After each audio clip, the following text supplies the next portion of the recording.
like to call this meeting to order. It's the Maple Run Unified School District Board meeting for April 3rd. Time is 6 o'clock.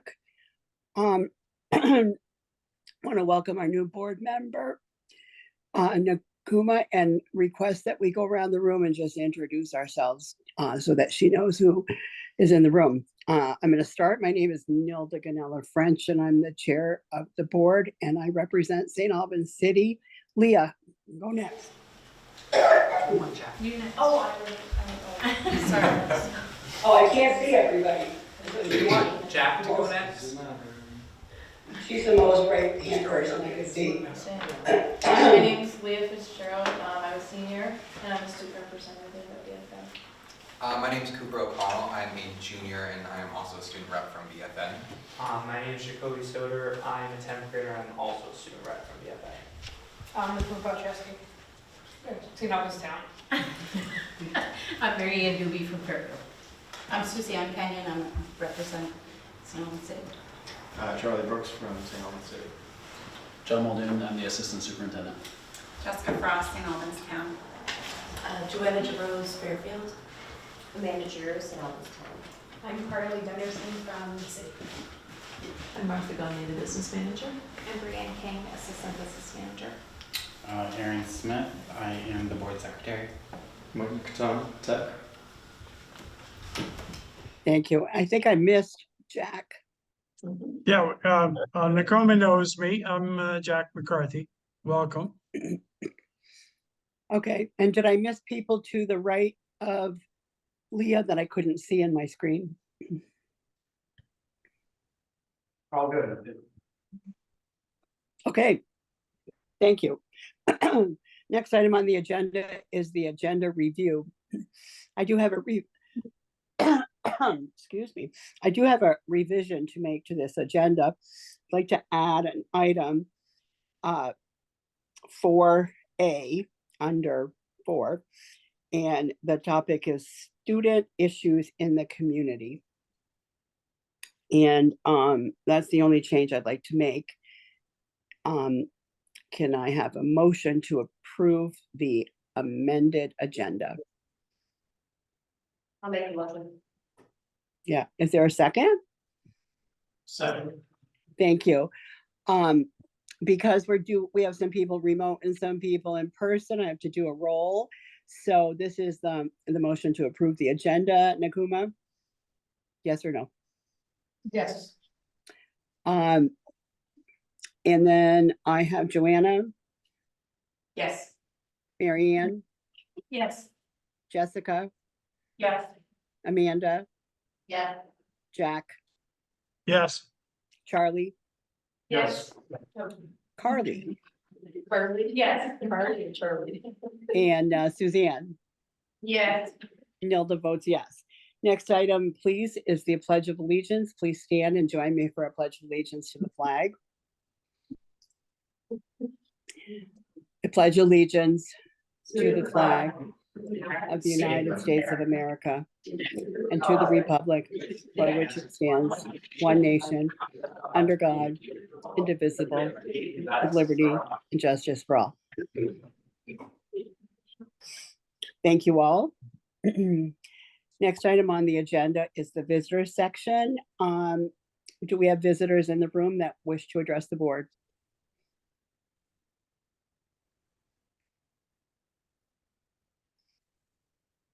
It doesn't appear so, Nilda. No one, as far as you can tell, that wishes to address the board? Okay. Anyone online that wishes to address the board?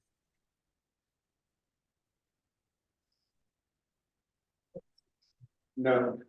So seeing no one online and seeing that there's no one in the room, we'll consider the visitor section closed. Next item on the agenda is the new item 4A, student issues in the community. And to address this item, I want to turn the meeting over to John Muldoon, our assistant superintendent, who's acting superintendent, to report on a couple of community issues. John? Thank you, Milda.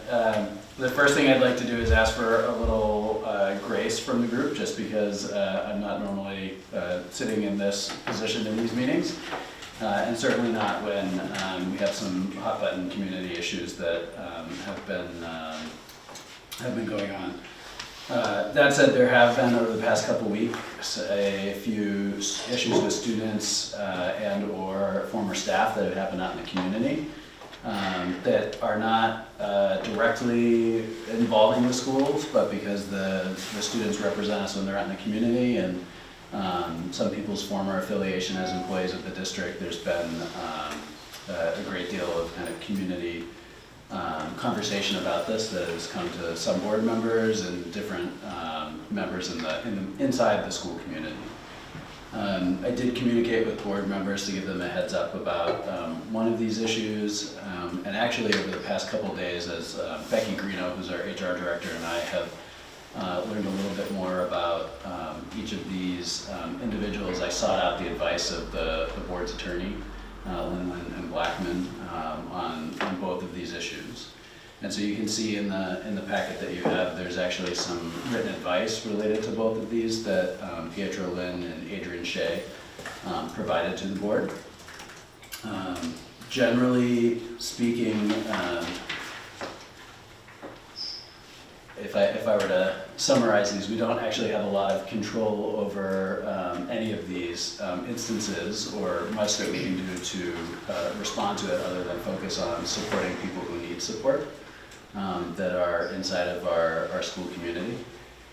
In talking about this with Pietro, he did mention that this might actually be a good conversation to have with new members on the board, to talk about the different roles that the school administration has and the board itself has, and how we can respond to community issues in a way that help people feel supported. So that's, after a consultation with Milda, why this ended up as a public item on the agenda. Right, and we actually got we got a quick memo or a quick email from Pietro Lynn, whom some of you have met, and he said, I don't see any statutory basis for entering executive session in these matters. The issue involves a student outside of the school hours and off school property. And all the issues that are up here involve off school property and outside of school hours. Therefore, it's not a student matter. The alleged perpetrators is not a current employee, hence it's not a confidential employee matter. So any discussion of this agenda item should be done in public. So two different situations, but not currently employees and not currently students, and not currently occurring in our school system. John, they have the memo from the other, yeah. Yes. Okay, so I mean, basically, it's the same idea. I think there's a section in the memo too that talks about what our role is as far as expulsion and that sort of thing, right, John? It's in there. That's right. And I can clarify as to the different aspects of that. So I think the community concerns around a former employee and involvement with students is something that is more clear cut. The expulsion one is related to a community issue with some students and a petition that has been circulating in the community, allegedly to request the board expel certain students. And so that's why that language is very specific in that recommendation from your attorney. Right. And I think it spells out in the email or the memo, whatever it's under, I guess it's an email, but it spells out that any expulsion is a decision of the principal and the superintendent, or a recommendation from the superintendent and the principal. And in situations where there may be students that have an IEP, so special needs students, we as a school district, even if we were to go down that road and had occasion to, because we had that the reason to, we would have to provide education for these folks, these kids. So it's a sort of a quick lesson in, executive session, what belongs in executive session and what doesn't, and a quick lesson in, just because community may want students expelled because they don't like what they were doing, or they did distasteful things that people are aware of. That doesn't give them the right to just say, so you as a board need to expel these students. And as most of you know, students that are special needs students have a lot of additional protections, which is good because many times they are not really aware of the repercussions of what some of their actions are. So that is sort of the quick and dirty of, the student issues in the community section of the agenda. There's not a whole lot of, question and answer kind of thing that we can do that is other than about process. And we're certainly willing to take questions related to process, but we obviously cannot discuss any of the individuals or any of the individual activities that they may have been involved in. Does anyone have anything they'd like to ask? I don't know what we're talking about. I mean, I Yeah. don't really know what Comment, so I don't know what the process of about.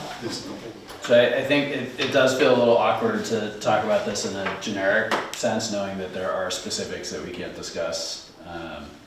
I think in the conversation that Nilda and I had, I think the key pieces are that if we're hearing things in the community, it's always a great step to refer people back to their school principal or their child's school counselor, or refer them to Bill or I if they have concerns about something that's going on involving students or the schools in any kind of fashion. Right. And, did somebody try to talk?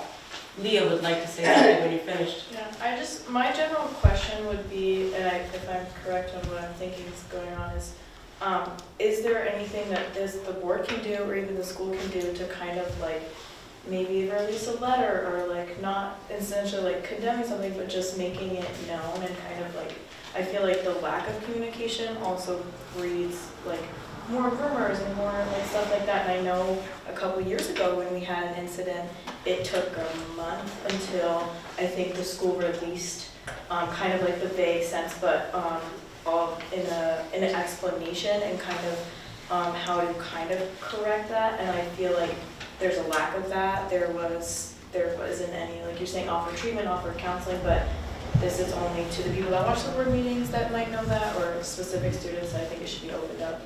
And I'm wondering if that's something the board or maybe just BFA could do, because Well, you make really good points, Leah, for sure. And how fast can you get ahead of something, right? We are addressing this as soon as we could, as soon as we had the information. Cooper. Just kind of a little bit to reinforce what Leah said, like I've even had like I'd say family members kind of approach me because it's almost like a game of telephone at this point, because it's been going around the community so much that people are almost misconstruing the facts. So like people don't really even know what they're talking about at this point, and so it's getting kind of lost in translation, I would say, in the community. So I definitely think what Leah said is really important too. Right. Jacoby. To add on, sort of what I'm hearing is maybe like, I'm not sure if we're allowed to do this legally, but if we can maybe open this up to like a restorative practice sort of opportunity for the community, that might be a great way to sort of integrate sort of that harm that's been done and integrate those kids back into the community without having to go to those extreme expelling measures. So we might be able to look at alternative options. If that's something we could do. I don't know if we're allowed to do that, what steps we have to take, but that's another way to go. Right. Those are great ideas. John, any commentary on that? Yeah, so as usual, our student reps raise great points and do so really eloquently, so thank you for that. This is a messy gray area that schools get stuck in sometimes when there's a community issue that the school is not involved in or only involved in because we have a duty to educate the children that are involved.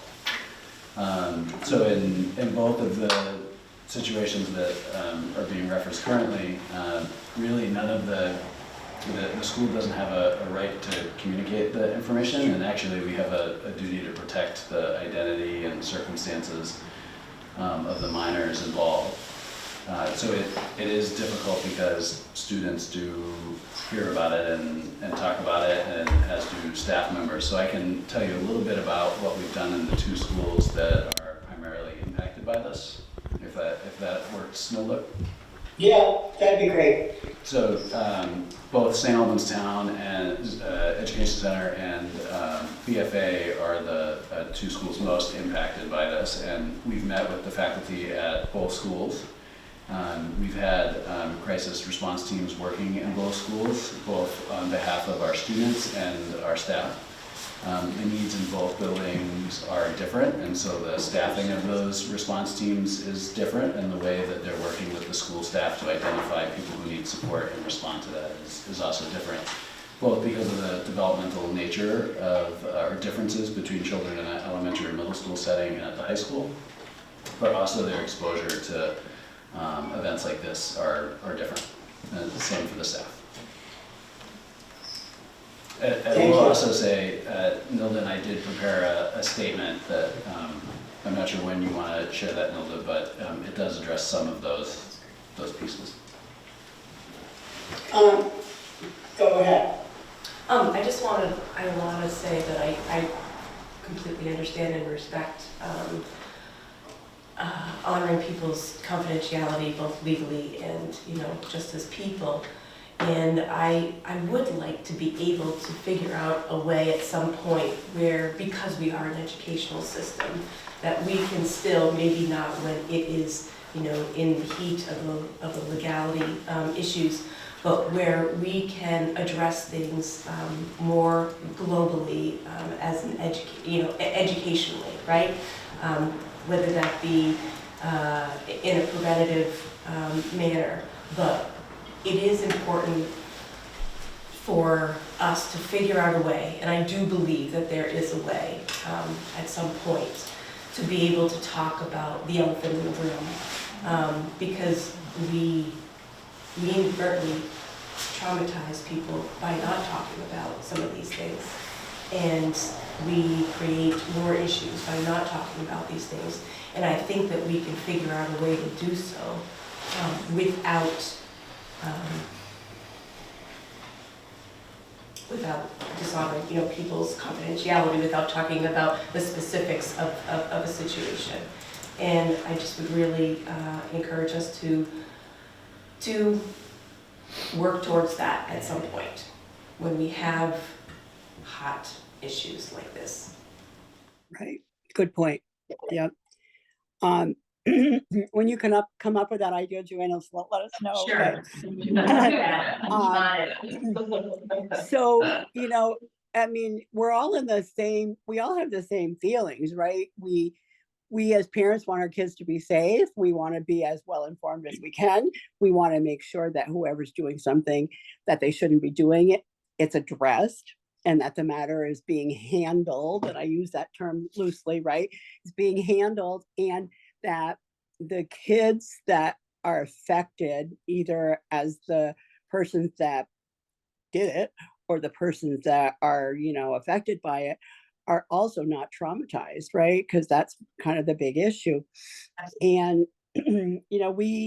we went back and forth on this, and I personally, I was a little reluctant to even not have an executive session, because I'm so tuned into, if we're going to talk about a student or a personnel situation, that we can't do it in public session because we're going to slander someone or something. But the way this turned out, I think it's wonderful that John got the legal advice that we needed. He talked to the Vermont Superintendent Association, etc. And I think this is pretty informative considering where we've been in the past. And I'd like to, I certainly would like affirmation of that. And if you guys don't want to talk about it here, if you want to communicate with me on outside and tell me how we could have done this better, because I think that we were on top of it as soon as possible. as you all recall, there was a communication that went out from the school like a week and a half ago, maybe, and like 2 or 3 days later, there was a second communication resolving that issue. And, that was as fast as people on the street were hearing it, or almost as fast as people on the street. So I think, as John said, it's our duty to inform, and it's also our duty to keep everyone safe. So as I said, if there is, something that you can come up with that I wish you guys had done this, please let me know. So in the future, we can, try to meet everyone's needs. In discussing process, there might be some questions related to process. One of the things that came up for me, and I don't want to suggest that there was anything went wrong in this matter, but what came up for me is, we do criminal record checks, et cetera, when we hire somebody in a job. And then, are they considered criminal free for perpetuity? Or, do we do checks on people periodically? What is the timeline of that? Or if we don't, should we? And, does the Vermont School Board Association, the VSA, does the Vermont legislature, is there like a recommendation related to this? Because I'm pretty sure that not everybody's getting checked regularly. Amanda? I have to get checked every year to go on a field trip with my child. Just To go on a one day. field trip, right? To go on a That's sort field of, yeah. So if Yeah. you're gonna educate my child for more than one day, yeah. No, yeah. No, I get it. You need a license to go fishing in the state of Vermont, but you can, have one criminal record check for how many years? I don't know. But I think that's something that we as a district ought to look into. That's came up for me. I don't know if anything came up for anyone else.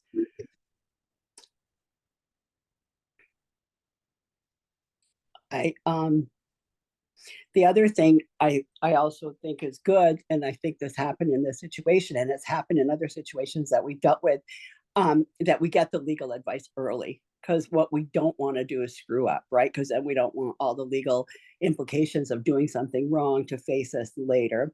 So even though, sometimes, it costs a few dollars, these are pretty quick and dirty phone calls, and the emails are pretty fast because we have a pretty good relationship with everybody. Not that they don't bill us, because they do, but we're not doing like 3-hour meetings trying to figure out whether we write a letter or not. So we should continue doing that. Anyone else?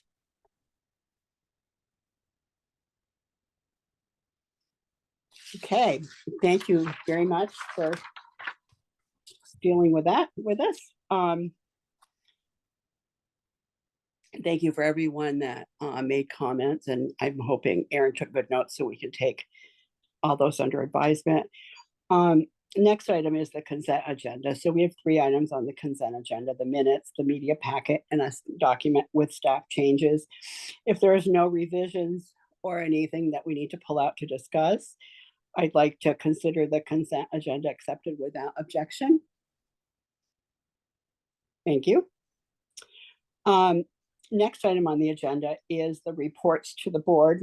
So we have a couple. And the first one is the student board representative report. And we have our students here. So who would like to start out with a report? So I'll start us off. My name is Cooper. I'm a junior at BFA, and I'm part of the SVC, which is the Student Voice Committee. And we've been doing outreach to the other schools within Maple Run Unified School District. And today we did some outreach to City School.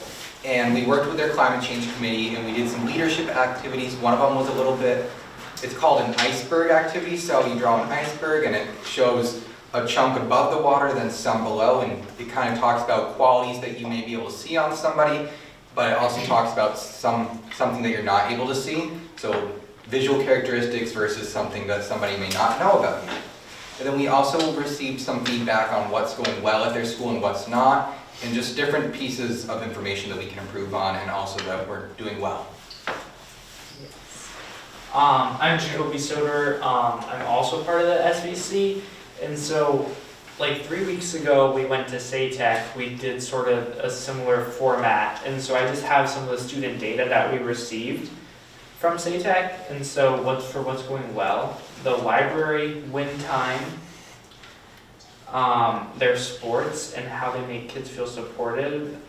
We had kindness was high up there, so that was really great to see that there were so many great things going well.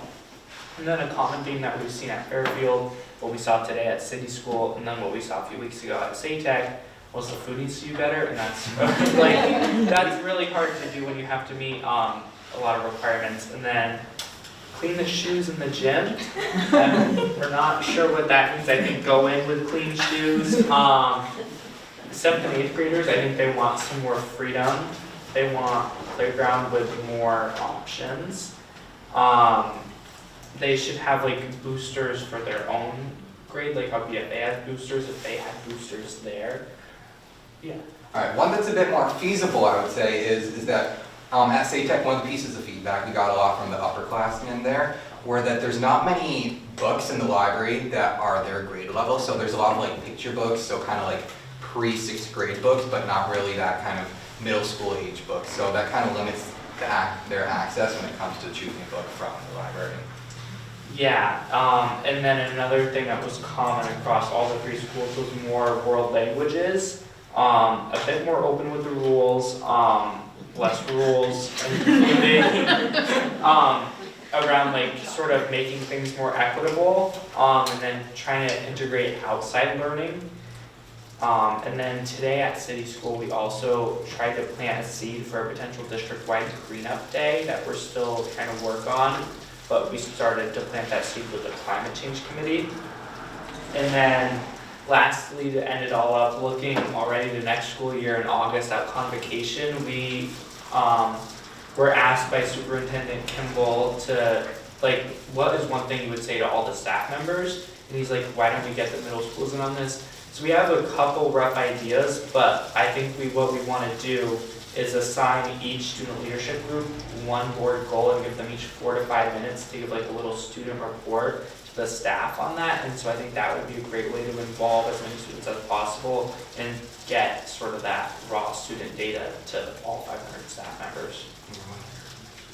And next week we have a meeting with Fairfield, and we're going to do some leadership facilitation, and then we're also going to help them plan some events. So, Yeah, and our data kind of like Jacoby had talked about from SATEC, we're going to pull the data from City, so we'll be able to report on that next time. Yeah. Perfect. Have you guys thought about, like, maybe where there's a gap or a need in one school, but then another school is... Actually, yeah, so that's really great. So looking ahead to next year is, so we have a grant money that we use at BFA, and we're like, well, each school also has needs that they want sort of met. And so at SATEC, a common thing we saw was like enrichment activities, like what we do at BFA.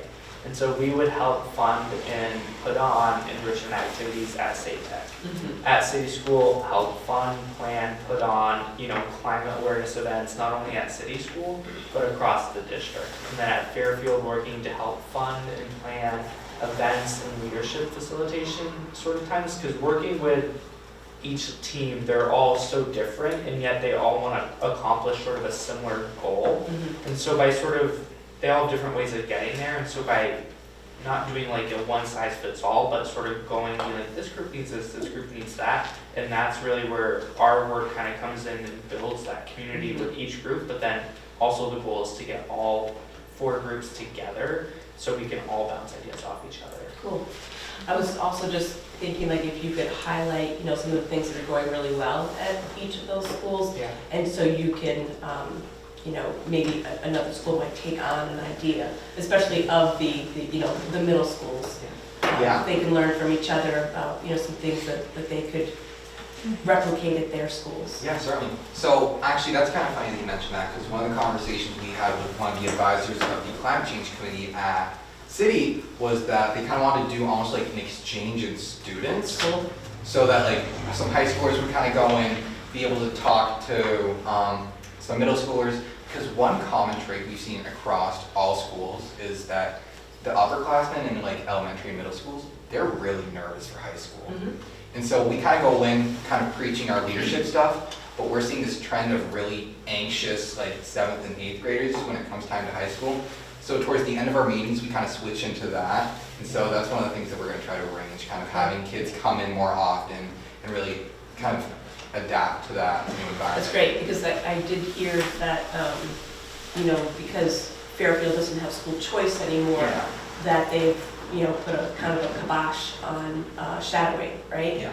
And so that would be a great opportunity for some Yeah. kids to get a little Yeah. taste of what it's like, and so it's not so scary. Yeah, and another thing we're trying to work with SATEC with their guidance counselor, Ms. Drew, not the one on the board, but same name, but I know. yeah, it's crazy. It is crazy. Yeah, there's two Stephanie Gagnons, two Amanda Drews, like so many name repeats.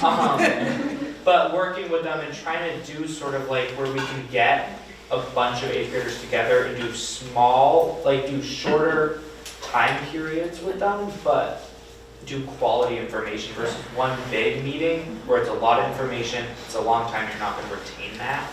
And so we've sort of we're starting playing that seat as well going into next year.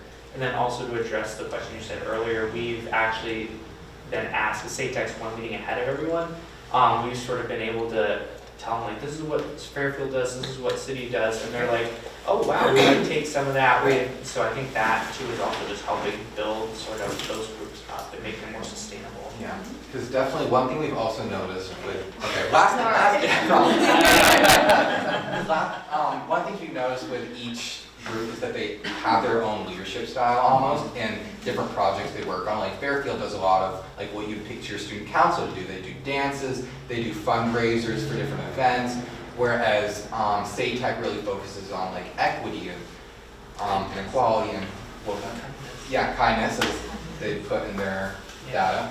But yeah, it's just we've noticed there's a different trend between different schools, so it would be nice for them to kind of get together and share their ideas with one another. Any other questions? We'd love to keep talking. We'll be here all night. Yeah. That's great.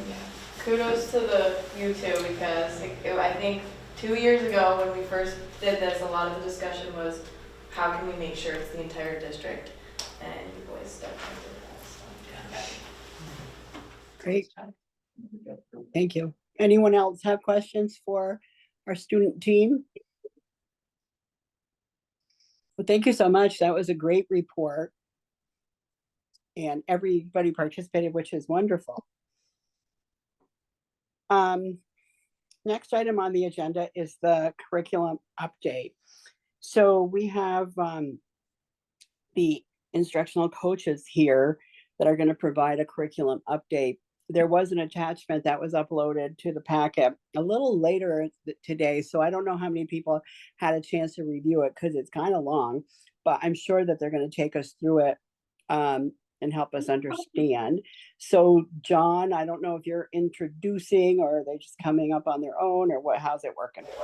Yes, I'll do a little intro, and everybody that's here in person has or the board members have a physical copy in front of them. But this is available online for anybody that wants it. Thank you. And you'll notice that this is a curriculum snapshot, and that's because really we're midway through reworking all aspects of how we're working with our curriculum across the district. And it is slow work, and you'll get a deeper understanding, especially with literacy and math, of all the many different things that go with that, which I think might help build the context for why it does take a while to do it if we want to do it well. And as part of that, this packet, as Nilda was mentioning, is quite larger than what we usually share with the board. And it is still very incomplete. This is a sampling of how we're organizing the curriculum across the district that you'll have a chance to take a look at and get familiar with. And the goal is that at the end of this process, we will have these types of curriculum maps very easy to understand for everyone and published for anybody that wants to be able to access it, whether you're a teacher or a student, parent, and whatnot. I'm going to nod at my friend Martin over here when I advance slides. And so I think it's important to talk about what we mean when we say curriculum. It's a very overused word. And the way that it's contextualized here for us, this is really a process by which we prioritize what we teach, what we guarantee, and how we're going to assess it across the district. And part of the transformation here for us is that we're still in the middle of that transformation from, or transition from having huge sets of standards where we refer to the entire block of standards as our curriculum, to really having a thoughtful articulation of what is most important in a particular class or grade level, what is really important about how we teach it, including programs and materials to support teachers and students and having that taught to them, and then how are we going to measure our success and chart our progress as a child and as teachers move through the educational experience. And it is organized, actually we can just skip right ahead to the next one, Martin. We're organizing the information, the beginning pieces of the map on slides like this. And I'm just going to start with this example from art. And this is from art at the first and the second grade level. And I'm going to point out, again, this is a Maple Run document. So the things that are on here should be true in every first grader and second grader's experience as they have experienced art in the district. So at the top we have high leverage concepts, and you'll notice there's just two. Those are the most essential guarantees that we make about this class at these grade levels. And that means that there's a lot of effort that goes into not just planning and providing instruction about this, but assessing progress and intervening when students need extra help with these concepts. On the left, you see the areas of instruction, and this is where we actually spend a lot of time. If you're familiar with older styles of curriculum mapping, this is a lot of what you used to see. It's really like a list of the things that we spend time designing learning activities around. And then on the right, we have our assessment agreements. And you'll notice that these vary widely from content area to content area. Each content area itself, whether it's art or math or literacy, has a lot of nuance to the way that students are assessed. And what we've been trying to do is build a common approach towards assessment. And so we have curriculum committees in each of these disciplines that have been working together to articulate where exactly we feel like we can have things in common so that students have a similar experience. It's not to say it's going to be the same everywhere, but students where we feel it's important will have a similar experience. So I felt like art was a good one to look at. Literacy is also a good one to look at. If we look here, this is an example of this same kind of slide, but for the kindergarten level for literacy class. You can see it looks a little bit different. We have some more explicit standards that we want to reference that you'll see, and quite a few more assessment criteria. This is where the data that we present to you 3 times a year about student academic progress comes from, or at least with literacy. I think that PE is another interesting one to look at. I think it gets overlooked a lot in some of the curriculum work that we see happen in schools. But every student has PE. Well, they go through every grade level here, and at the elementary school, actually, they have it twice a week by statute. And so you can see here for these grade levels the way that their areas of instruction, those high leverage concepts or guarantees, and the assessment pieces are articulated.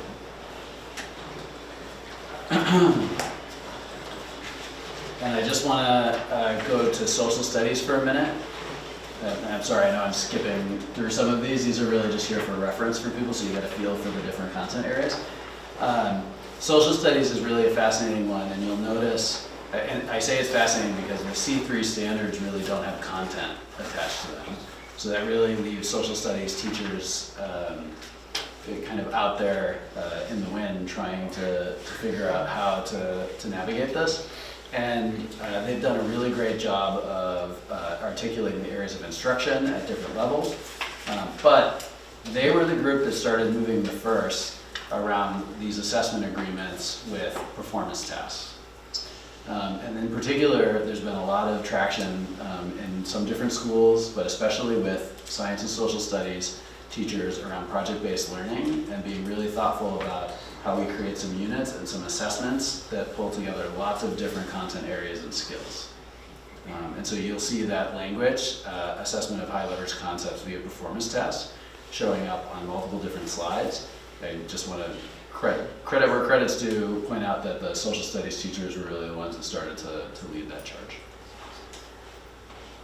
So that said, this is really great because I get now to introduce you to the real stars, which are the instructional coaches. So we have 3 instructional coaches in our pre-K to 8 buildings for math and for literacy. Now, there's a disclaimer that because at Fairfield, they actually fill other roles in the building as well. But I do want them to introduce themselves when they come up. There's a reason that right now this deeper dive is focused on literacy and math pre-K to 8, and that is because you may remember either from watching or from some of the previous presentations, that is where the data indicated we had the greatest need 3 years ago, 2.5 years ago. And that's where we really began investing a ton of time. And so you'll see the fruits of that effort in a different way. You've seen it in the data, but you'll see it now in some of these examples. So I think, Helen, are you first, or is it Angie? Okay, so this is Angie Fitzgerald, our literacy and instructional coach from City School. And I just noticed that light. Oh, it's okay. You sure? Yeah. I don't need extra lighting. You also don't need to point the camera. Okay. Martin, if you don't mind. Okay. So before I begin, I am the literacy instructional coach at City School, and I do not claim to be a scientist or an expert. I'm just kind of summarizing some of the professional development that we've done at our schools. So if you do have the link to the slideshow, there are live links in there so that if afterward you want to reference anything, there's a video and some articles that could be helpful if you want to further your learning. So I'm just going to begin by going over the different components of reading and kind of give the background to why we ended up choosing the curriculum that we chose. So, in order to become a human who can read and comprehend what they read, you really have to have these 2 really strong bases. So you need to be able to decode, be able to apply sound-symbol relationships to read words. So when you see the line with a dot hanging above it, you need to know that that makes the I sound or the I sound. When you see IGH together, you need to know that that can make the long I sound. So that's decoding, and then how do you put all those sounds together? With that, you also need to have a strong, you need to be strong in language comprehension. So that's understanding spoken language. So with those 2 things combined, then you can have a strong reader. And so this is called a simple view of reading. And just to dive a little deeper into those 2 components, this is Scarborough's reading rope. If you Google it, you'll find all different colors of the rope, but they all say the same thing. So within the language comprehension component, you need to have a wealth of background knowledge. We need to build vocabulary, language structures, verbal reasoning, so such things like inferencing based on clues that you hear within the text or what's read to you, and just have some basic literacy knowledge, print concepts, and genres, things like that. Diving deeper a little bit into word recognition or the decoding portion, younger readers especially need to have a strong base of phonological awareness. So being able to hear words and spoken language and be able to break those words apart and manipulate them so that they can then apply that to their decoding and encoding. So decoding is when you look at a word, you're breaking it apart so that you can read it accurately. Encoding is the opposite, where you're trying to spell, basically. And along with that, having sight recognition, so of familiar words. So that's when you start to become automatic with your reading. And it's important to remember this rope when Helen goes into speaking about our K2 curriculum. when you learn about our K2 curriculum, the skills, we have skills units and we have knowledge units. The knowledge units are the units that are focusing on that language comprehension portion. They're learning a lot, they're gaining a lot of background knowledge about an array of different topics, and a lot of speaking and listening, learning how to talk about their thinking and what they're hearing. And then the skills units in kindergarten through second grade and really preschool builds that knowledge and the skills in the word recognition. So how do you read, the act of reading. And then you'll notice that in our curriculum, by right around third grade is where these components start to intertwine. And that's when our curriculum is, all of these components are embedded with one another, all the way up to 8th grade. And so, you know, you're going from learning how to read to reading to learn and understand what you're reading. So here again is the part where I am not a scientist. I'm just going to summarize just some learning that we've done as a district. If you do have this virtual or digitally, you can click on this and you can watch the training. It's actually a training through Amplify, but it's about how the brain learns to read. And I do have times down at the bottom of like what the good meat of it is if you don't want to watch the whole thing. So this is just,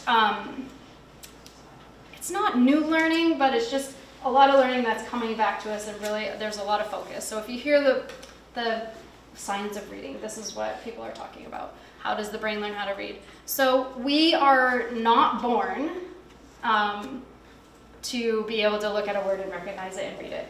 Unlike learning how to speak, where if you are just around people who are speaking to you, you pick up your language and you start to learn how to speak for the most part.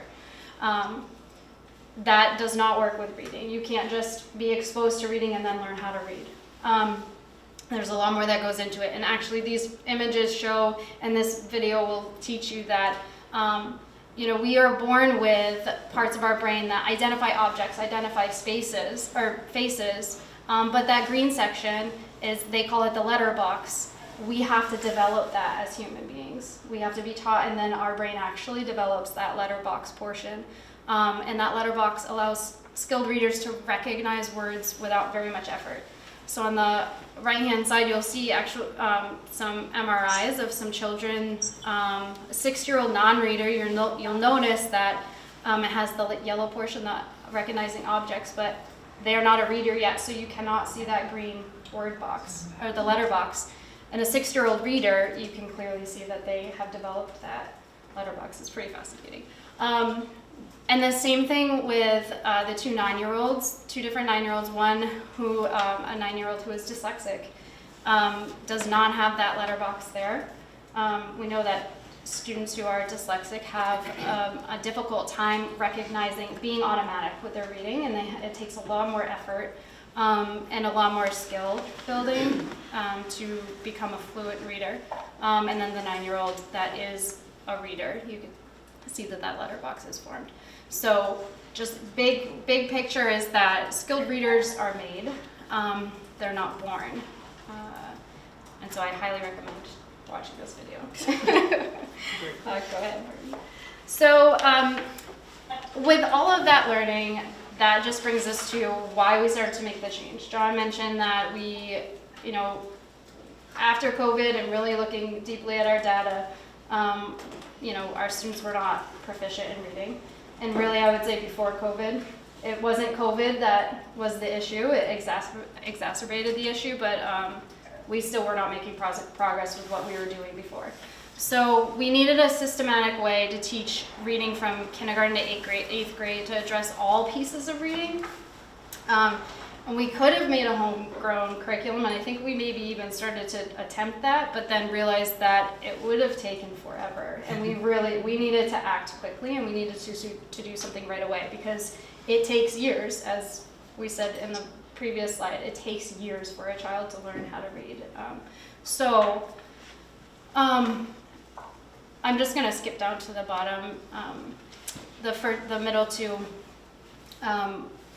bullets just kind of talk about a program that many people used and really loved, and it was a quality program, but it didn't cover all of the pieces of how to teach reading. So the district literacy committee, consisting of teachers and interventionists and librarians and coaches, we reviewed curriculums that were scored highly effective on ed reports, and we've of those 3 curriculums that we reviewed that were reviewed by the committee, and the staff. We had nights where people came and staff members were able to look at the curriculum, and then we voted. And more than 80% of educators that voted chose Amplify. And so now this is our first year of full implementation, or an attempt at full implementation. And just like our students, we have to give ourselves time to learn how to use it effectively. So that's also going to take time and process, but Helen will now explain Amplify, right? Or the beginning thereof. All right, so Amplify is divided into 2 major parts. The part I'm going to talk about is Can you just introduce yourself? Oh, I'm Helen Sorry. Lamper. I'm the literacy coach at SATEC. So it's divided into 2 major parts: the K-5 component, which is known as CKLA, and the 6-8 component, which is known as English Language Arts. So I'm going to talk just about the K-5 component, and then Stacy, my friend over here, is going to talk about the 6-8. I'd like to start with the top right of the screen where you see those bulleted items. Those are the items that Angie was referring to when she had Scarborough's rope up there, and they were talking about the 2 different components, the language comprehension as well as the decoding comprehension. And Amplify is really built upon those 5 components in the K-5 grade levels. So we have that phonological awareness, which is basically an oral language activity. It was the missing piece from the program that we were using called Foundations previously, and that was one of the big selling points of this program for us. But also within the skills component of kindergarten through 2nd grade, in addition to phonological awareness, obviously we're dealing with phonics or letter-sound relationships. Comprehension skills and comprehension, the difference there being how to do things like make inferences, find the main idea, those are the skills. But actual comprehension of the text is, and so what was that about that you just read? And then vocabulary throughout. So throughout the K-5 program, we see the comprehension skills, comprehension vocabulary. Phonics drops off as direct instruction toward the end of 3rd grade. The hope is that they actually have learned all of the skills they need by the end of 2nd grade, and that's based on the National Reading Report, which is ages old at this point, but it's still the recommendation that's made. And phonological awareness drops off very early, again, because of scientific research that has shown us that after about 1st grade, it really doesn't matter. If you don't have phonological awareness by that point, you probably won't ever have that piece, and we can't teach it to you. It's just something that you're just not going to need. So those are the decoding. That's quite ridiculous. Not phonics, but phonological awareness. Yeah. Jack, I think you're unmuted.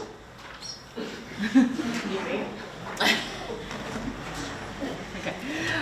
Over on the left side of the screen is the knowledge components. So those language building activities as well as the comprehension activities. And you'll see 2 pieces that are kind of highlighted across. There's that orange kind of rope that goes across the top and the purpley bluish kind of rope that goes across starting toward the bottom of the screen. And that's just to demonstrate that different units of study, different knowledge components are introduced at a very early age, but then they're built upon as students go across. So if you started in kindergarten with a unit on stories, then in 1st grade, and I'm following the orange across because I can't read it up there, it goes to fables, and then to fairy tales, and then to classic literature, and then to poetry, and then to Shakespeare's Midsummer Night's Dream when you get to 5th grade. And so it just built. It's really, really exciting to see children learning about different topics that are here, and you might look at some of them and say, what is that going on there? I walked down a second grade hallway a couple of months ago, and one of the students saw me and said, it's so exciting. And I said, what is so exciting? And he said, we're learning about the American Revolution today. It's not a topic that you would often think about in second grade, but it has built and it will continue to build. Obviously, they're not covering the entire chronology of the Revolutionary War, the Civil War. So it builds in that way across K to 5. And then on the bottom right of the screen, you have the intervention toolkit, which we wanted to insert here because one of the real highlights of this program for our interventionists and for the students who require literacy intervention is that finally our first attempt at intervention is directly linked to the program that they're using. So it's not a totally different approach to learning. It's building on that same approach that they get in the regular classroom. And so the interventionists have really embraced the intervention toolkit. They use the assessments that are first conducted by teachers, and then they can do more digging with further assessments to really narrow down onto specific skills that students will need, and then work with them sometimes for just very short periods of time and sometimes for longer durable interventions, but to really get them what they need in a way that they understand and it makes sense because it's tied to classroom instruction. And then just briefly with the next slide. I just have a quick question on that slide. Where references Midsummer Night's Dream, is that an example, or is that just like every maybe we're on 5th grade is at some point touching? So it's a young adult version of Midsummer Night's Dream, and it is the text that they are using. Okay, so that there's something about that specific tale that hits on the things that we want them to. Right, and it also built, I didn't say, but in the 3 through 5, where the phonological awareness, for instance, is gone, that kind of thing, it'll become clearer on this next slide, but things like grammar, spelling, those things are built in and integrated into these knowledge units rather than separated out. Thank you. All right, so CKLA stands for Common Core Language Arts. It is based on the Common Core standards that we have. So all of the asterisked items at the top are pieces of the program that are available to teachers and which are used by our teachers. The pausing points are interesting components of the program where sometimes mid-unit, but certainly at the end of each unit of study, teachers are given a time to do a couple of different things. One, help students who need a little bit more time with the concepts or skills in that unit to do some reteaching, but also to do some enrichment activities. And students love the enrichment activities because it's time to have fun, which is really great. In CKLA, I noted that we have the K5 and then the 6-8, but it really is divided up into K2, 3-5, and 6-8. So in K2, lessons each day are 2 hours in length, roughly 2 hours in length. 1 hour is spent on those skills, that decoding and encoding component that Angie talked about.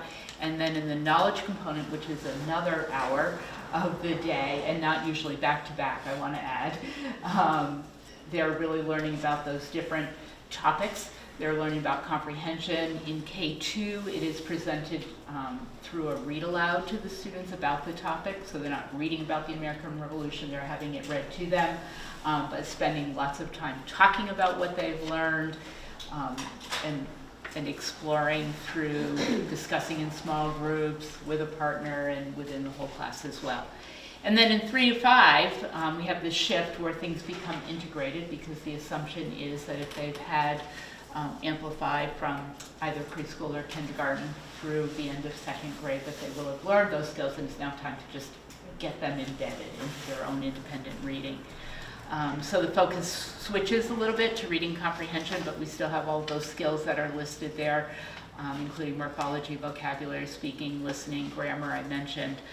In 3rd grade, it is still roughly 2 hours a day, but an integrated 2 hours rather than a separated 2 hours.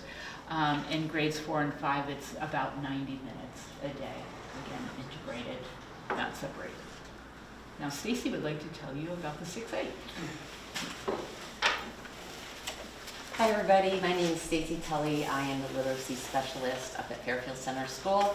So part of my job is providing interventions with students, and then the other part of my job is working with the teachers and supporting them in a coaching model. As they mentioned, they're doing skills and knowledge in K2. In 3rd grade, it really just switches to the knowledge with the skills embedded. So it's all together. Once we get into 6th through 8th grade, we're really focusing on the topics and the critical thinking skills, writing essays.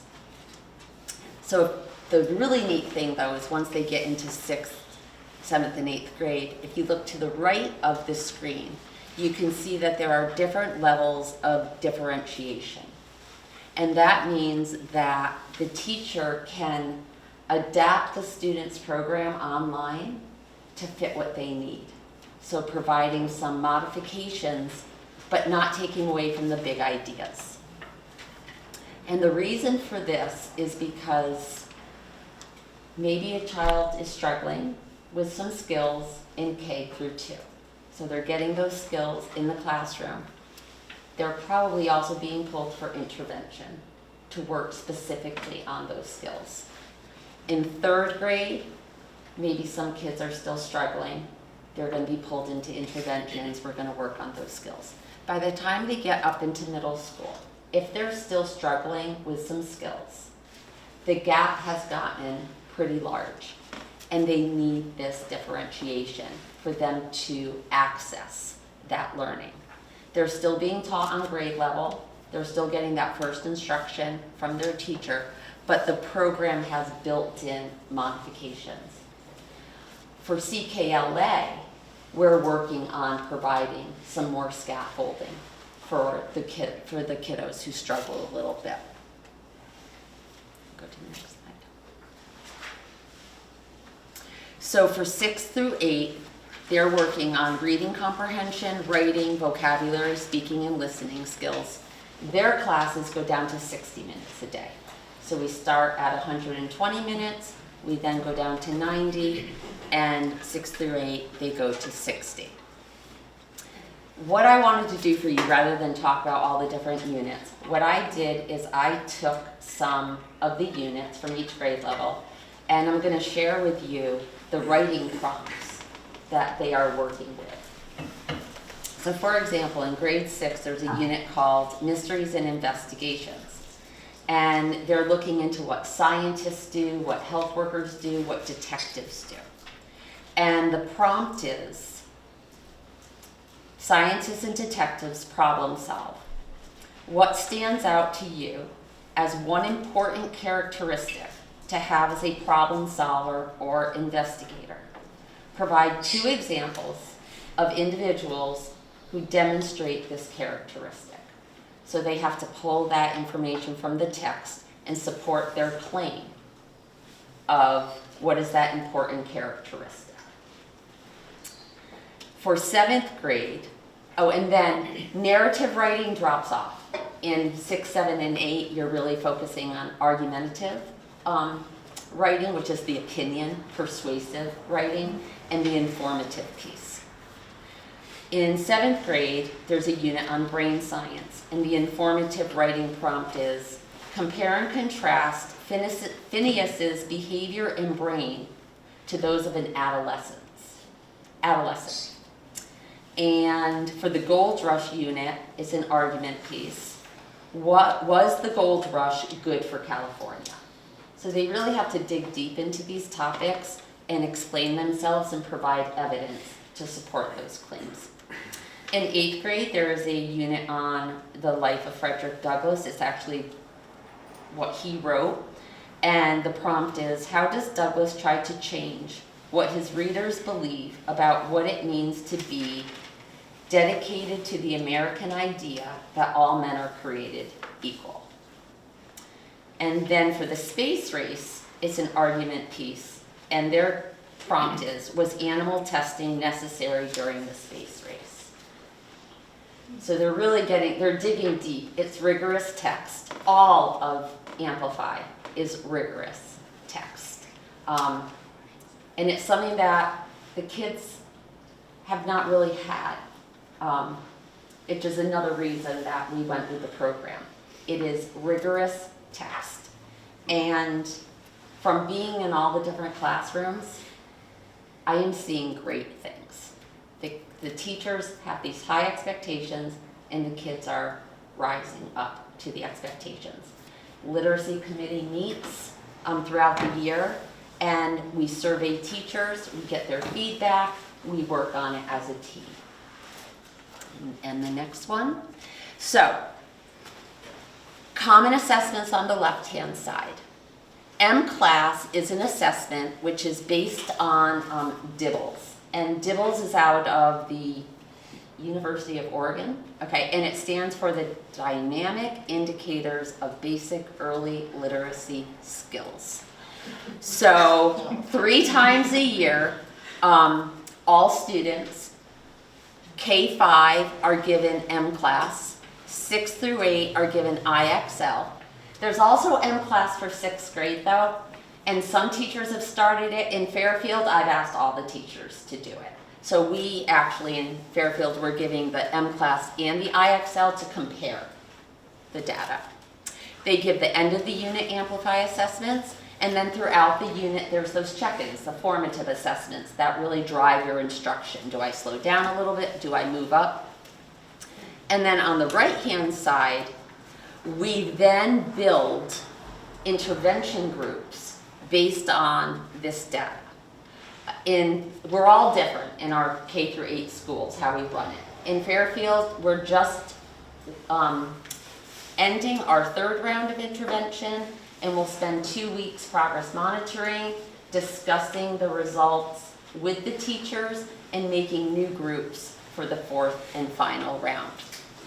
So, Tier 1 classroom intervention lessons take place during a win time, what I need, during an intervention block that all teachers are expected to have in their schedule, an intervention block.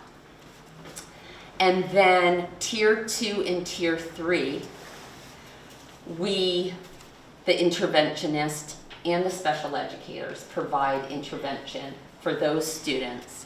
And we use lessons that come from M-Class. Helen was talking about the intervention toolkit. We use that. But M-Class also provides, or Amplify also provides through M-Class, lessons that the teachers can access for Tier 1. So they go to this one tab called Instruction. They can get lessons there to work with their kids. And then the interventionists pull from the intervention toolbox. So it's, for having taught a really long time, this is a godsend to teachers because it's there, you can input the data, and it tells you how the kids are doing and how you should group them. STARI comprehension, we're going through training right now on that. That is a comprehension and fluency intervention for middle school.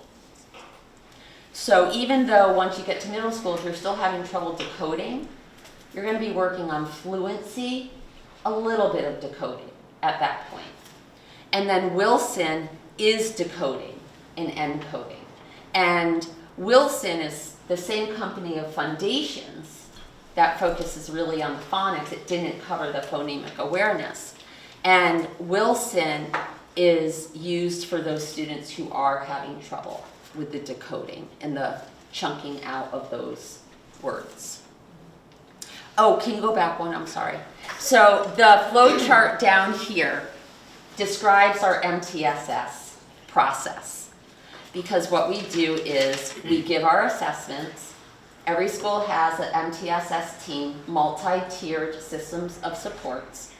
And that is where we address the students who have needs. How are we going to provide support for those needs?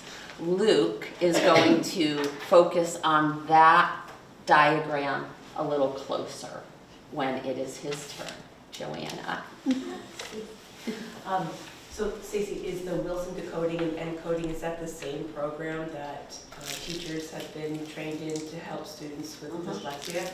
Yep. So that means that you no longer have to worry about teachers being trained, and that's what the kids can receive the support. So, through this program? everybody in tier 2 and 3 intervention went through the Wilson training earlier this fall. Okay.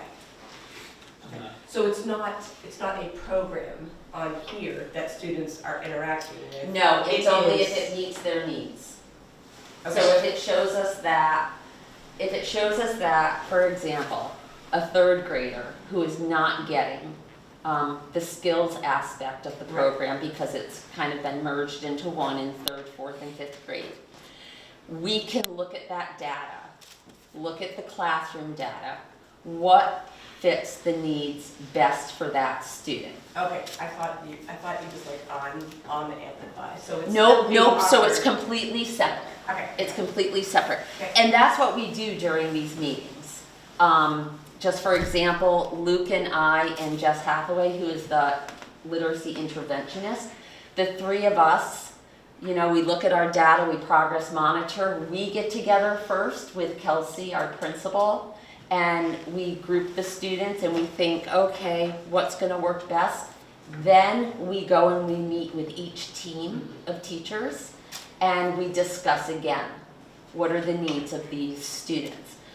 Can it be handled in the classroom with a tier 1 intervention? Can it, or should it come to us for a tier 2? So there's enough people in your school that are trained in Wilson to keep up with Yes, all they're, these students? yes, yeah.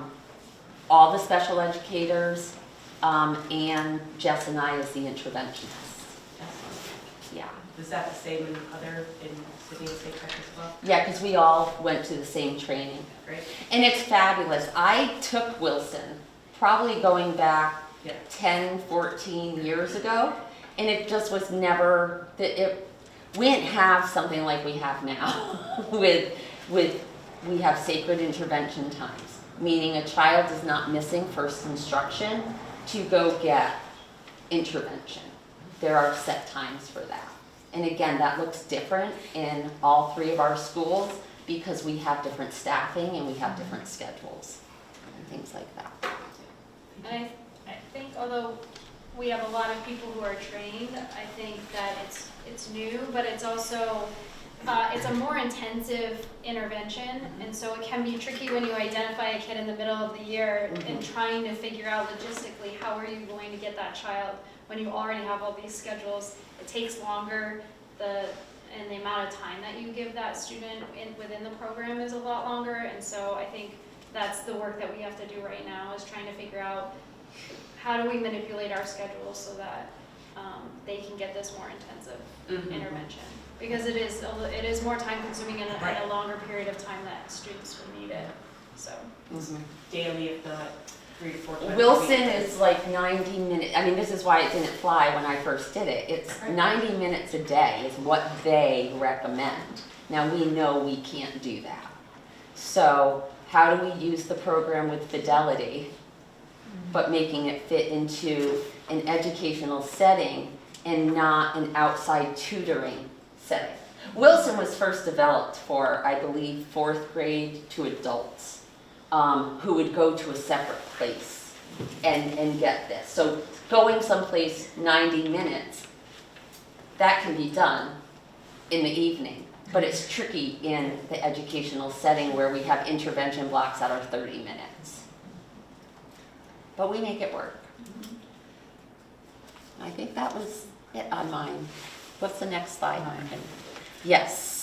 Were you back up again? I'm back up, but I'm still Thank you very much. This is just a really quick slide that we wanted to include, I think probably as a transition, since we're all sitting here as coaches and sharing with you. But there really are lots of opportunities that the district has provided for teachers to get to know Amplify, get to know the math learning standards, and just make their classrooms work so students can learn really well there. So that we've had ongoing professional development with our Amplify program.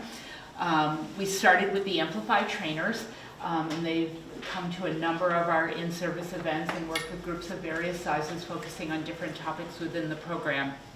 We also thought it was really, really important that as we hire new teachers each year, that they also get a training in Amplify. And so we've been able to have a crash course in Amplify that's been done by the coaches, followed by classroom teachers who have actually implemented the program that are then willing to share at their specific grade level how to make the program work, because they've gotten to know the ins and outs that coaches don't always get at every grade level. So that's been really helpful. And then most recently, Sarah Lupo is a researcher and a college professor. I'm John, I don't James remember. Madison University. Thank you. And she has been working with us. As I noted before, and as Stacy noted as well, the knowledge texts are grade level material.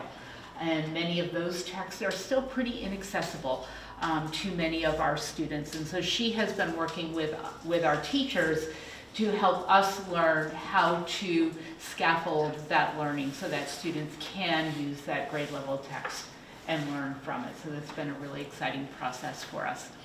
And at all three schools, both in math and in literacy, teachers have opportunities for coaching by wonderful people that you see over here. And that can take the form of a goal that a teacher sets, something they want to work on in literacy or math or both. And then a number of things can happen depending on what that goal is. So it might take the form of, just give me some data about how this is going in my classroom. And so a coach might go in and observe and provide that data and then look at it with the teacher to help them think about what they need to do. It might be co-teaching for a bit, co-planning. It might be very short-term modeling of lessons so that we give it back to the teacher as quickly as possible. It will always almost involve collaborative looking at student data and how those kids are doing, and are they making the progress that we want them to do? Are our attempts at coaching making a difference or not? And if not, what are we going to change as a result? And some teachers just want to know what's out there for resources or research to support what you're asking me to do. And so we spend some time sharing that information as well. I'm not sure who's next up. Matt? So as we transition to math, what I'll just say is what you just saw is an extremely condensed version of 2.5 years of work in literacy. And I can tell even just from sitting up here, it's a lot to get in a short period of time. This is literally, thinking about the reference to icebergs earlier, this is literally just the tip of the iceberg. So if you'd like to learn more, I know the coaches are more than happy to come back. I did also just want to say, because we went first with literacy and we've been scaling up to make the same moves in math, there's a natural difference in the material you'll hear about between the literacy coaches and the math coaches. The math presentation will be a little bit quicker in pace just because of the nature of the information. So that doesn't mean that the math coaches don't work as hard, it's just that we're in a different place. I have just a quick question before we go on to math. So we're in year 1 of implementation on Amplify. So it's actually a little tricky to answer. It was not tricky to answer. It's not as clear as it may seem though. So we're in this is the second year of an contract with Amplify, okay. But this was the first full year of full implementation across all classrooms with all staff. Okay, so that's basically, we're in year 2 of 8. So, yeah. Okay, so Tammy Chambers, our math instruction coach from St. Albans Town Education Center. Hi. Yeah, so like John said, our math trajectory has been a little bit different because we couldn't really wrap our heads around 2 new programs at one time for teachers. So we knew coming back in the summer of 2021, when John started, I started at that time also, that we needed to do something because our data was showing us that our kids are not leaving us with a solid concept in math. So our team was really charged with coming up with a local assessment plan, which is linked here for you. So we've got that for every grade level. And we really needed to look at some high leverage standards. And what we know about the Common Core is that it is so all-encompassing that there is no way we could get through that instruction with students. So we talk a lot about Rob Marzano's research, I think it was from 2018, where he talked about if we were going to teach the Common Core to students, it would take us 22 years. And we know that's not something that's reasonable, first of all, and secondly, even if we tried, our kids aren't getting a deep understanding of anything because we are going so quickly at a service level.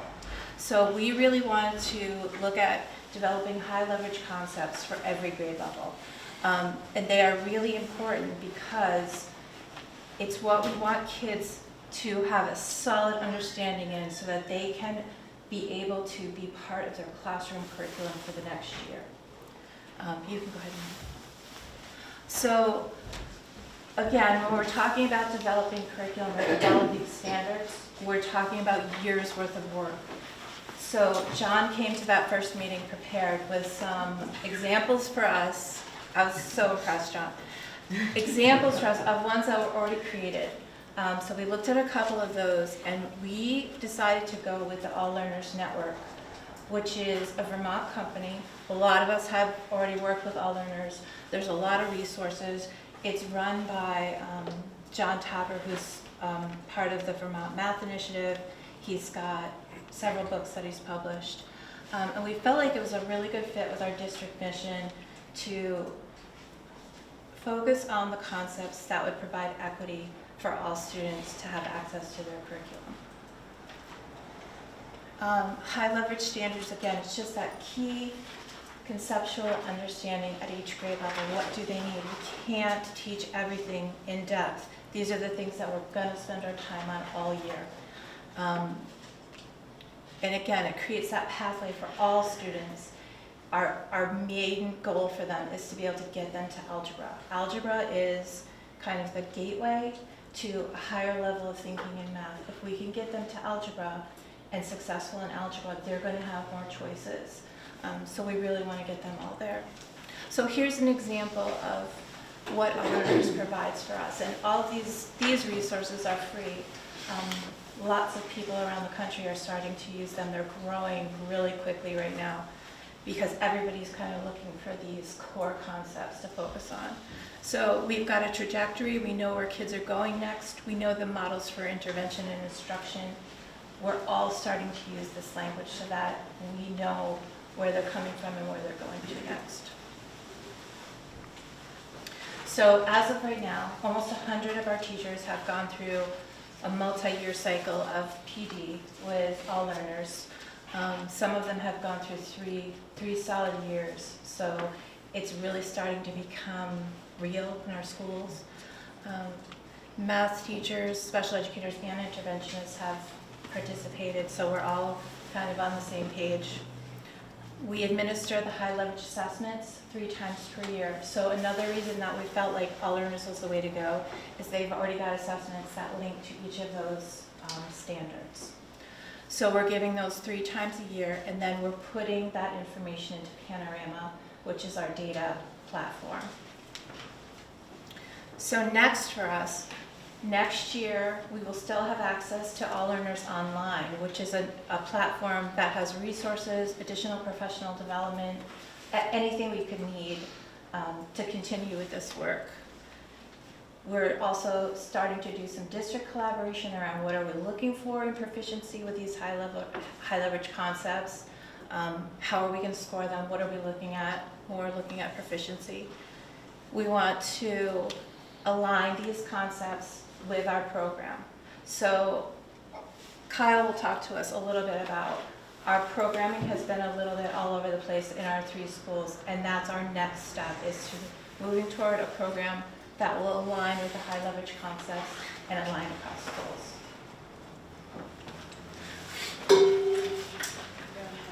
Thank you all. Thank you. Thanks very much.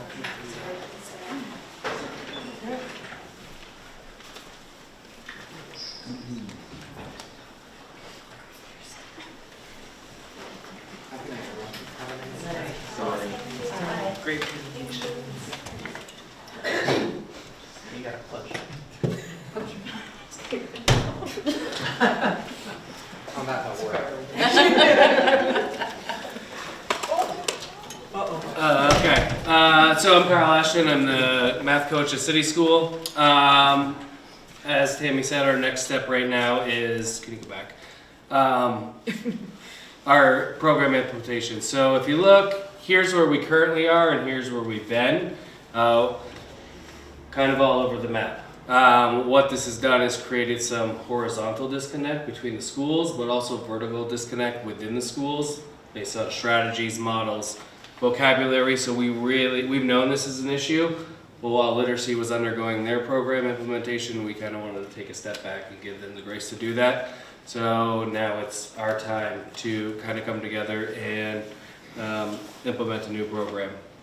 Where was, Go ahead. I forgot sex, 7 and 8. What was it? 7, 8 in sex.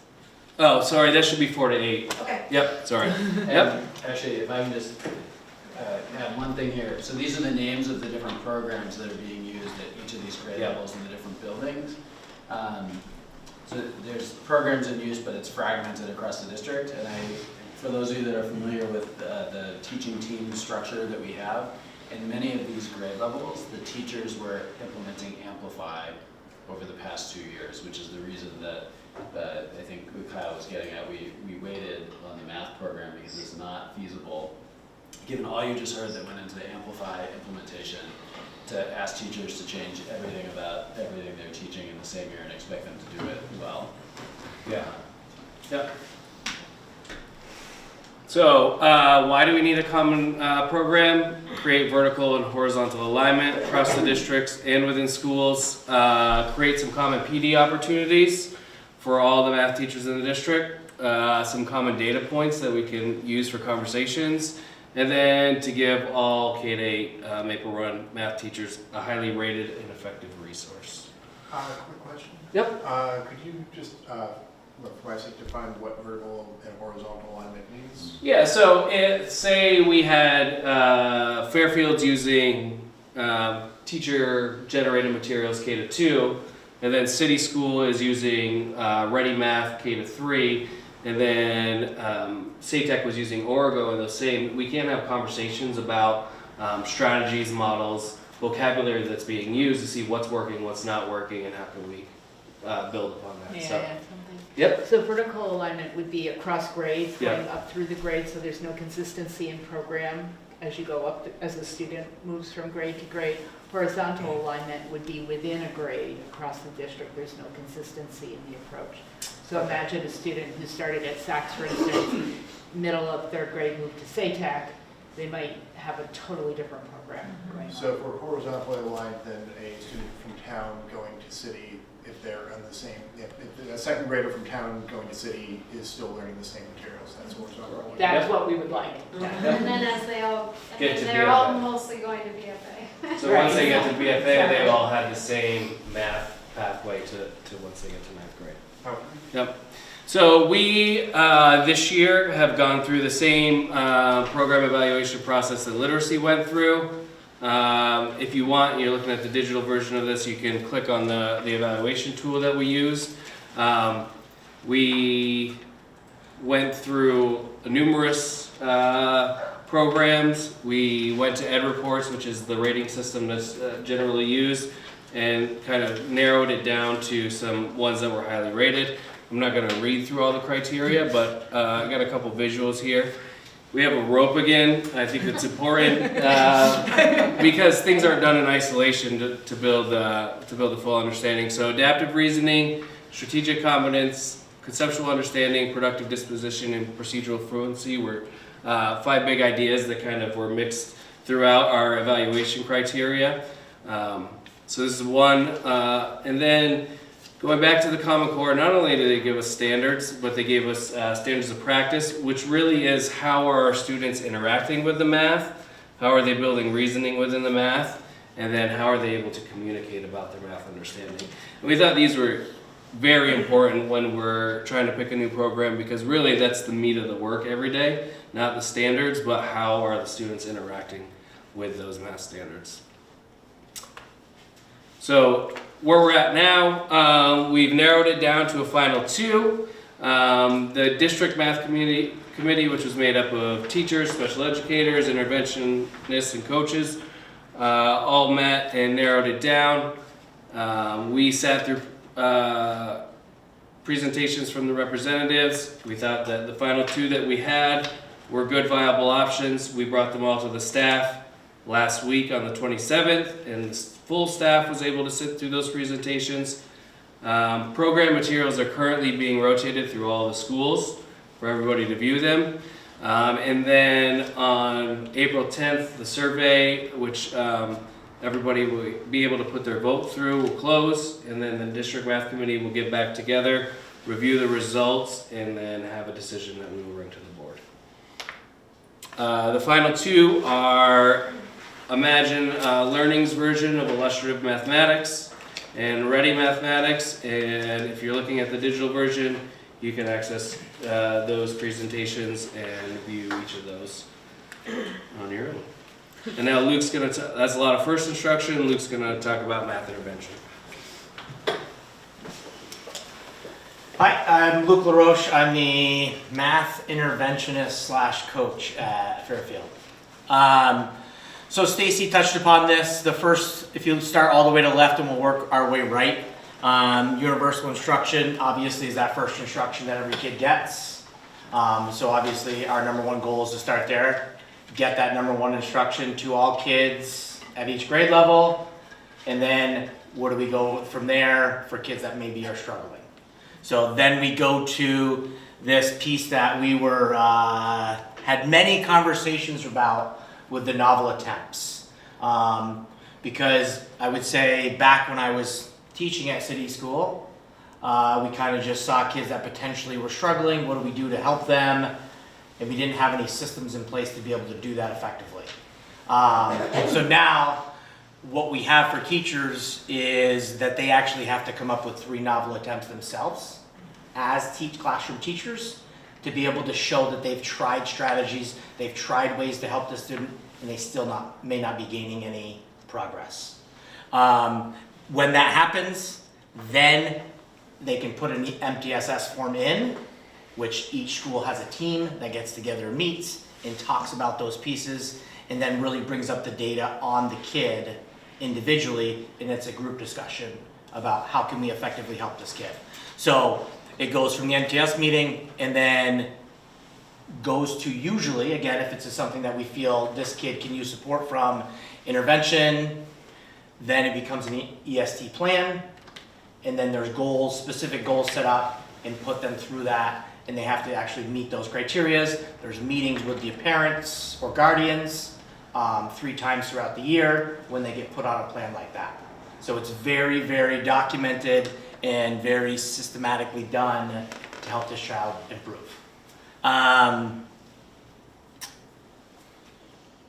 Next one. So when I kind of took over as the interventionist, because I was the middle school math teacher at Fairfield to begin with, then I decided to jump into this role because it kind of intrigued me a little bit. I've always been a middle school math teacher my whole career for like 17 or 18 years, and then now is my 2nd year in intervention. So where I believe we were before I got to be an intervention, and believe me, this is not all because of me, it's because we've now come together as a team throughout the entire district, and we're now doing, I think, a better job to help students learn. Like, I think a lot of intervention groups were just teacher recommended.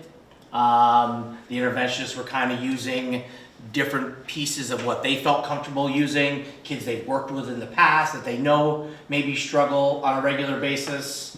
And then there was really no data that was really strategically kept to then get them to move forward in goals that they were trying to meet so that these kids could find a way to stop working with people who are getting pulled from classes.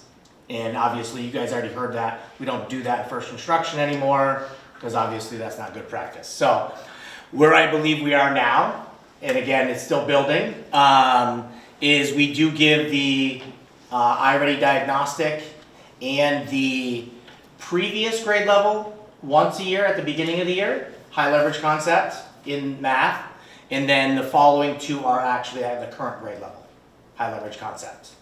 And my groups are based off of that data. because we've decided as a math team that those are the most important skills for kids to have at those grade levels and for them to be effective moving on. So that's where we want to focus and improve those skills. Groups can last from anywhere from 2 weeks to 6 weeks. Things are kind of different depending on the school because Fairfield is a bit smaller. I'd say ours is easier to be done effectively. I think it's a bigger chore for the bigger schools. And what Stacy was talking about of how we determine groups is because we share that same intervention time. Math intervention is happening at the same time as ELA. So we have to kind of get together and find out what's the kid's biggest need. Luke, when you're talking about the assessing students, Yeah. is there only one way to assess? Are all students being assessed the same exact way? They are taking the same assessment per grade level. They are taking the same diagnostic on iReady, yes. And do you think that that provides accurate outcomes for all students? Yes and no, because I know where you're going. So previous grade level high leverage concepts have been given through special educators to find out where potentially those students actually are, so then they know where they need to start to then be able to move them forward. I mean, I just think that, when we're, and I think it's great that we started with literacy, before math, right? Because so much of math is reading, Yes. right? And Yep. if you can't read, if you can't decode it, if you can't comprehend it, then it may not be that you can't do the math, the Correct. mechanics of the math, but it may be that you don't know how to start a problem, you don't know what they're asking you, you're not aware of the vocabulary and what formula you gotta put in place. So I just wanna make sure that, I appreciate and I like that it's being more streamlined, and at the same time, just making sure that we're allowing for, like what Stacy was talking about, the different modifications that you can receive for literacy. Are there modifications available to students to be able to accurately be assessed? So that is definitely one thing that has been looked at through both of those programs that we are now voting on. They both have different pieces of that into it.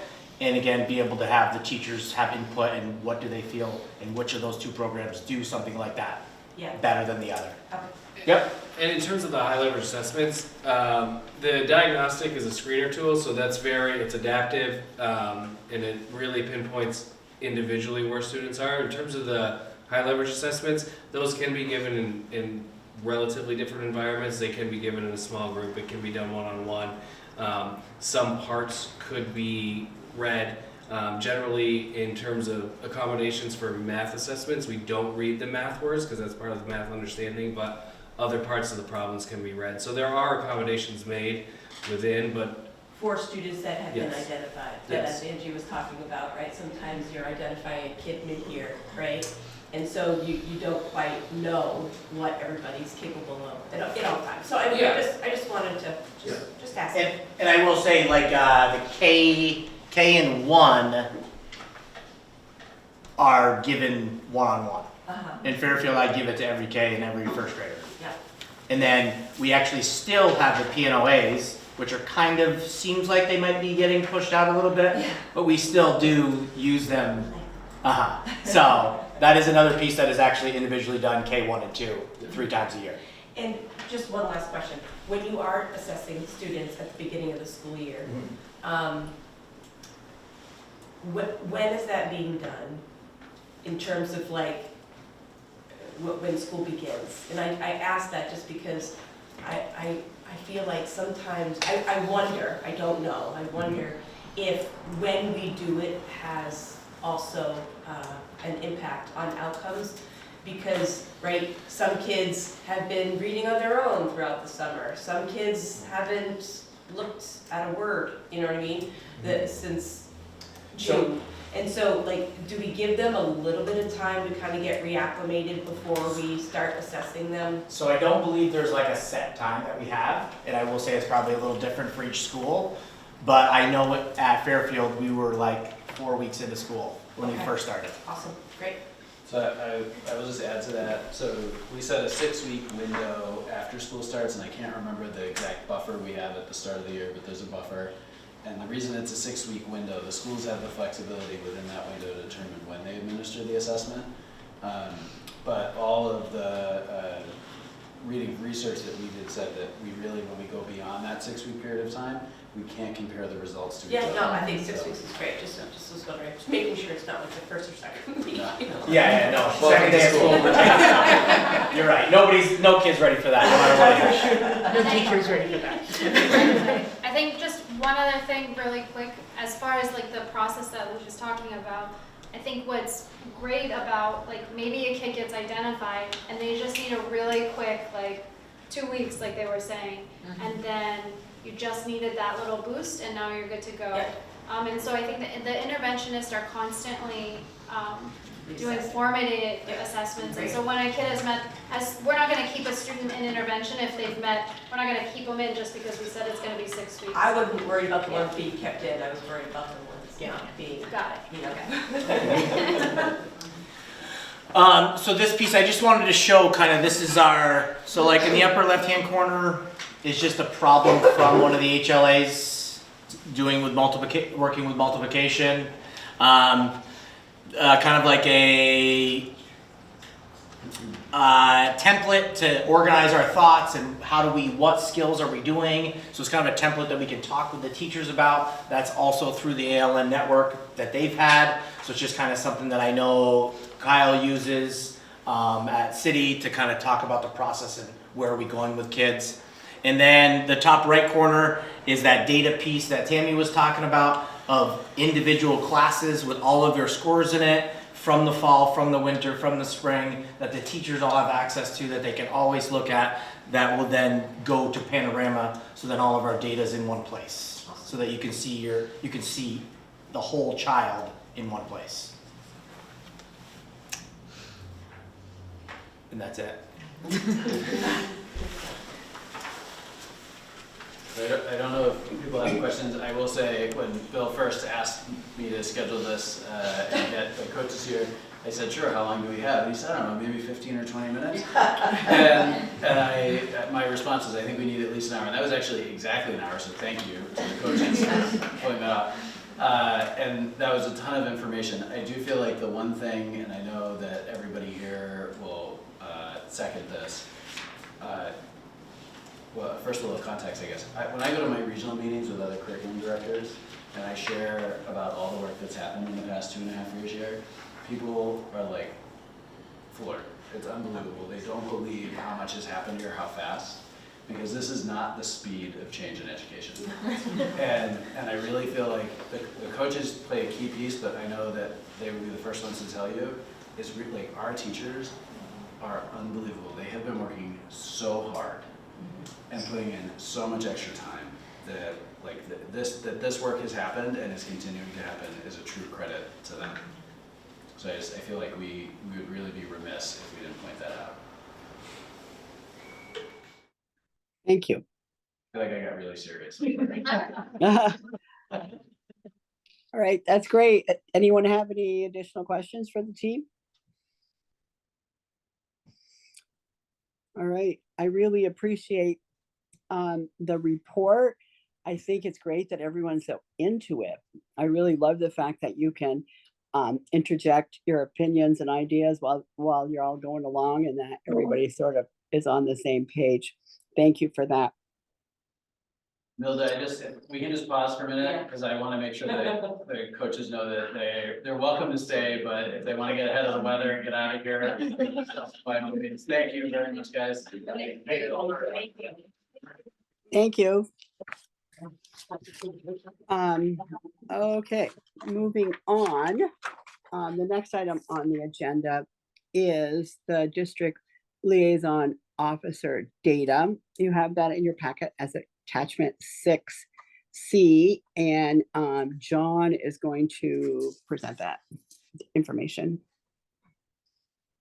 So just a little context for everyone, because this, it's funny, when I was talking with Nilda and Charlie earlier, in my mind, everybody has the same context as me about the DLO report, but that's not actually the case. And so I think context is really important. The board voted to make this transition to the district liaison officer in the fall of 2021. And then we basically entered a prolonged period where the police department had some extreme difficulty in staffing this position. They still engaged with us in the spirit of partnership that was called for as part of the transition to this program. But one of the challenges we encountered was not having that consistent same person in that district liaison officer position.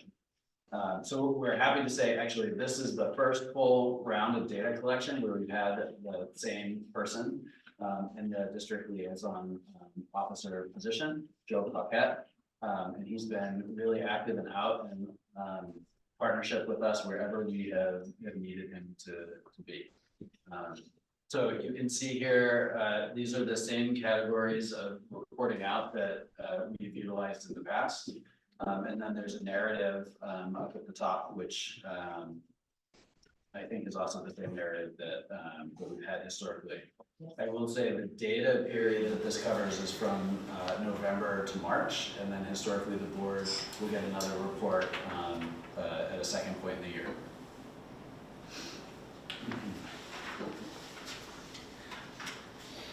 So that's. Are you popping the report up or no? We hadn't planned to project it. Martin, do you have it or no? So, yeah, it's in the packet, or we can get a copy if we need it. So, do you want to have questions or commentary about the report? Yeah, I just have a question. I might be misremembering. Last time we had this report, there was something involving response times included. Am I making things up out of my memory? Or? No. Yeah. So you're correct. There has historically been a response time there, and I don't remember the exact nature of the request, but I think so some of the calls are not of an emergency basis. Some of the calls are setting a time for the DLO to help us with events that we have on campus and things like that. So I believe the request from the board was to be notified if the response times were inadequate, but I don't remember the exact request you all made. But I think that is why it came off the report. Would not seeing it show up here be a sign that the response times have been adequate? Yes. Well, you don't recall what the inadequate time frame was? I do not. I'm sorry. And also, which green is which for which? So if you're looking at it in grayscale, the public speaking and events is the 9%, and then the 14% would be weapon related. And I would always say, this is like Bill's giant asterisk anytime this report has come up, is that a weapon can really be anything as it's coded if it's used in a way that's intended to be used as a weapon. Like my pen could also be considered a weapon if I used it in a certain way. Is the public speaking event security, is that just like traditionally showing up for an event, or there's something happening that we have to call security at an event? So it's both. Sorry, it's not the responding to a security incident at an event. It's in a proactive nature. Okay, all right, yeah. So the DLO calls for the building is, the majority is for safety. Yes, and this is where I want to reference the verbiage at the start of the report, because I want to be careful about not identifying anyone. Because it is possible with the low number of total reports or incidents here to very quickly identify an individual.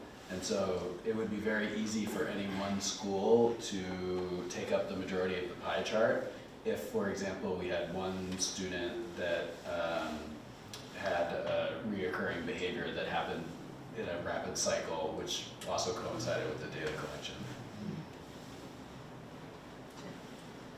And were you saying, John, that this is the first school year where we've had a single officer Joe Paquette, Joe, Yep. okay, be the sole individual who has responded to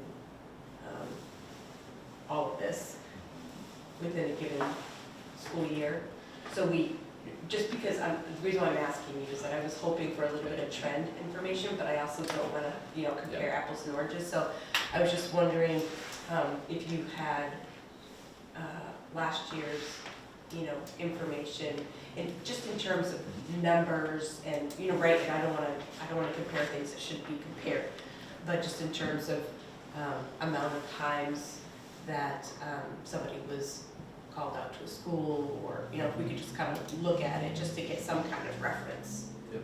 Understanding that it would be different in terms of people and whatnot. So, Hey, I feel like there's. Is that something that we could bring back when we're Yeah. meeting? Yes. Because, I think. I'm not asking for now. Yeah, I think part of this whole 3-month thing is that we've had consistent reporting, so we know for sure that everyone that's on here is, all the incidents are defined the same way. There's not any inter-rater variability or whatever you want to call it. There's not more than one person looking at something. So if it's the pleasure of the board, can we look at that at a future meeting comparatively? Yeah. Does that work for everyone? Yes, wasn't asking for it for now. I was just wondering about Oh, in no, terms I- of how many times, people have been Right. called, just looking for some Yeah. kind of reference. Right, I knew you weren't asking for it right away, but I didn't want us to try to guess, number of times, so. So we'll see that at a future meeting. I've just got one more Move on question. the- I just have one more question. We still Oh, yeah, have, please. we still have 3 security officers at BFA, correct? School safety workers. School safety workers. And so if they respond to an incident, then that wouldn't go on the DLO report, because they're That's right. safety workers, not the. Exactly. Okay. Okay, thanks, Charlie. Okay, the next item on the agenda is under old business, and it's the plan for a meeting on our board goals. And you have attachment 7A, copy of our board goals, which you've seen in every packet for a few packets now. But in addition to that, we also have our ranking for the board ed topics that we're interested in. So you have a ranking of 1 through 15, and I just quickly reviewed what the top 5 were: curriculum and instruction and assessment, improvement, metric, select. I can't even read my own writing. Improvement metrics and planning, attendance and school engagement, staffing models and improvement and implementation, and general ed supports. I think from the fact that the board ranked 15, we can't obviously tackle all 15 at once, but I think we should definitely work on a plan to talk about the top 5. And some of these will come up. I think it's important also, in light of our discussion at the last meeting about budgets, that we don't forget to talk about the items in light of what their financial impact might be to our budget, which is why I think that staffing model 1 is pretty important to not lose sight of. It doesn't have to necessarily be the first thing we talk about, but we should remember that one. Anybody have any other comments related to the topic ranking? Okay, we're good. All right, I am going to turn this over to Charlie for new business. Do you have a question, Joanne?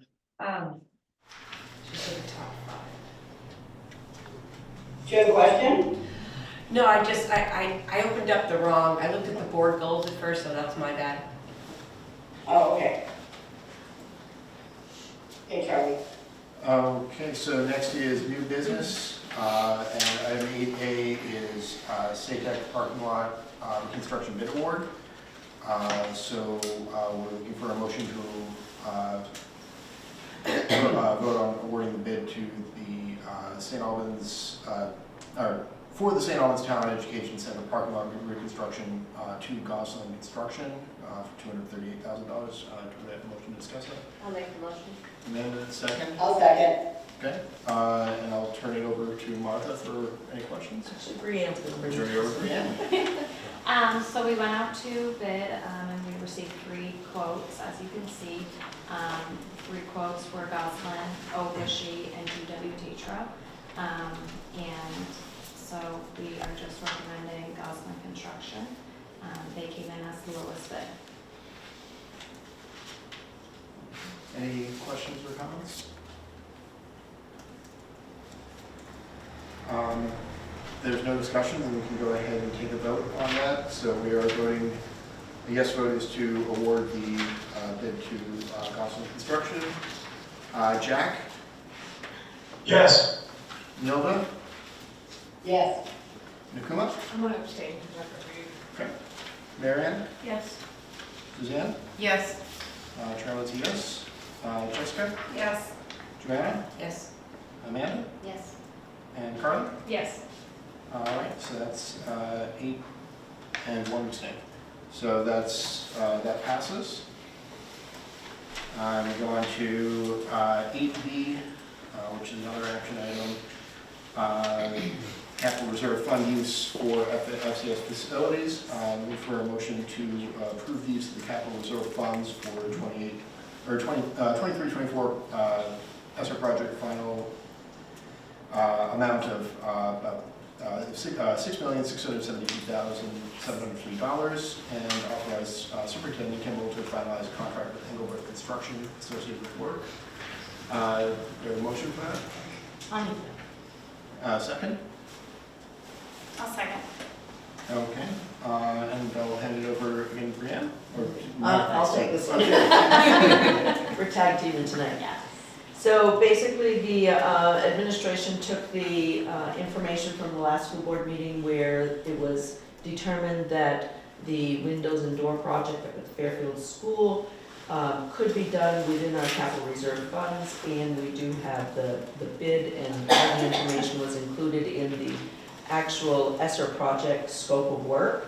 And so basically, we are looking for the board to authorize the to amend the GMP, guaranteed maximum price, for the contract to Engelbert to include that Fairfield windows and door project using capital reserve funds.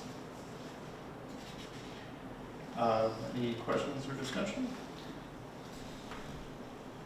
The total of that part of the project for this, for the, to be used out of the capital reserve funds is $177,774. So refreshing my memory, this was, we had this discussion last time around where basically Bill asked if we wanted to go ahead and fix these things, and we decided yes, you know, Yes. button and we got the Yes. money. And so this was the information needed to be able to adjust that contract price to include that in the project. And John, do you have anything regarding capital and ESSER funds mixing? Is there anything that we should know about that? So, no, I mean, this was originally, there was a lot of work that was planned for ESSER, and then as actually the full scope of the work became known and the cost estimates came in, we realized that we were going to be commingling reserve funds and ESSER funds. So it's part of that same conversation. Okay, so any other questions or comments? Hearing none, go ahead and do a vote. And so this is a vote to authorize that. Jack? Yes. Nilda? Yes. Nakuma? Abstain. Okay. Marianne? Yes. Suzanne? Yes. Charlie's a yes. Jessica? Yes. Joanna? Yes. Amanda? Yes. And Carly? Yes. All right, so that passes, and that was a lot of work for me, so now I'll turn it back over to Nilda. Charlie, if you want to finish up, go ahead. Okay, all right. I can probably do a little bit more. Next on, we move up to other business. 9A is warrants. Looking for a motion to approve the warrants. Acknowledging the passage of this motion will act as authorization and signature of any individual board members participating remotely. Do we have a motion for that? I'll make the motion. Okay, second. All right.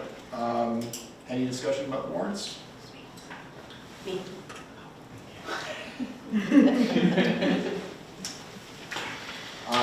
And so I'll go ahead and run through the vote again. Jack? Yes. Nilda?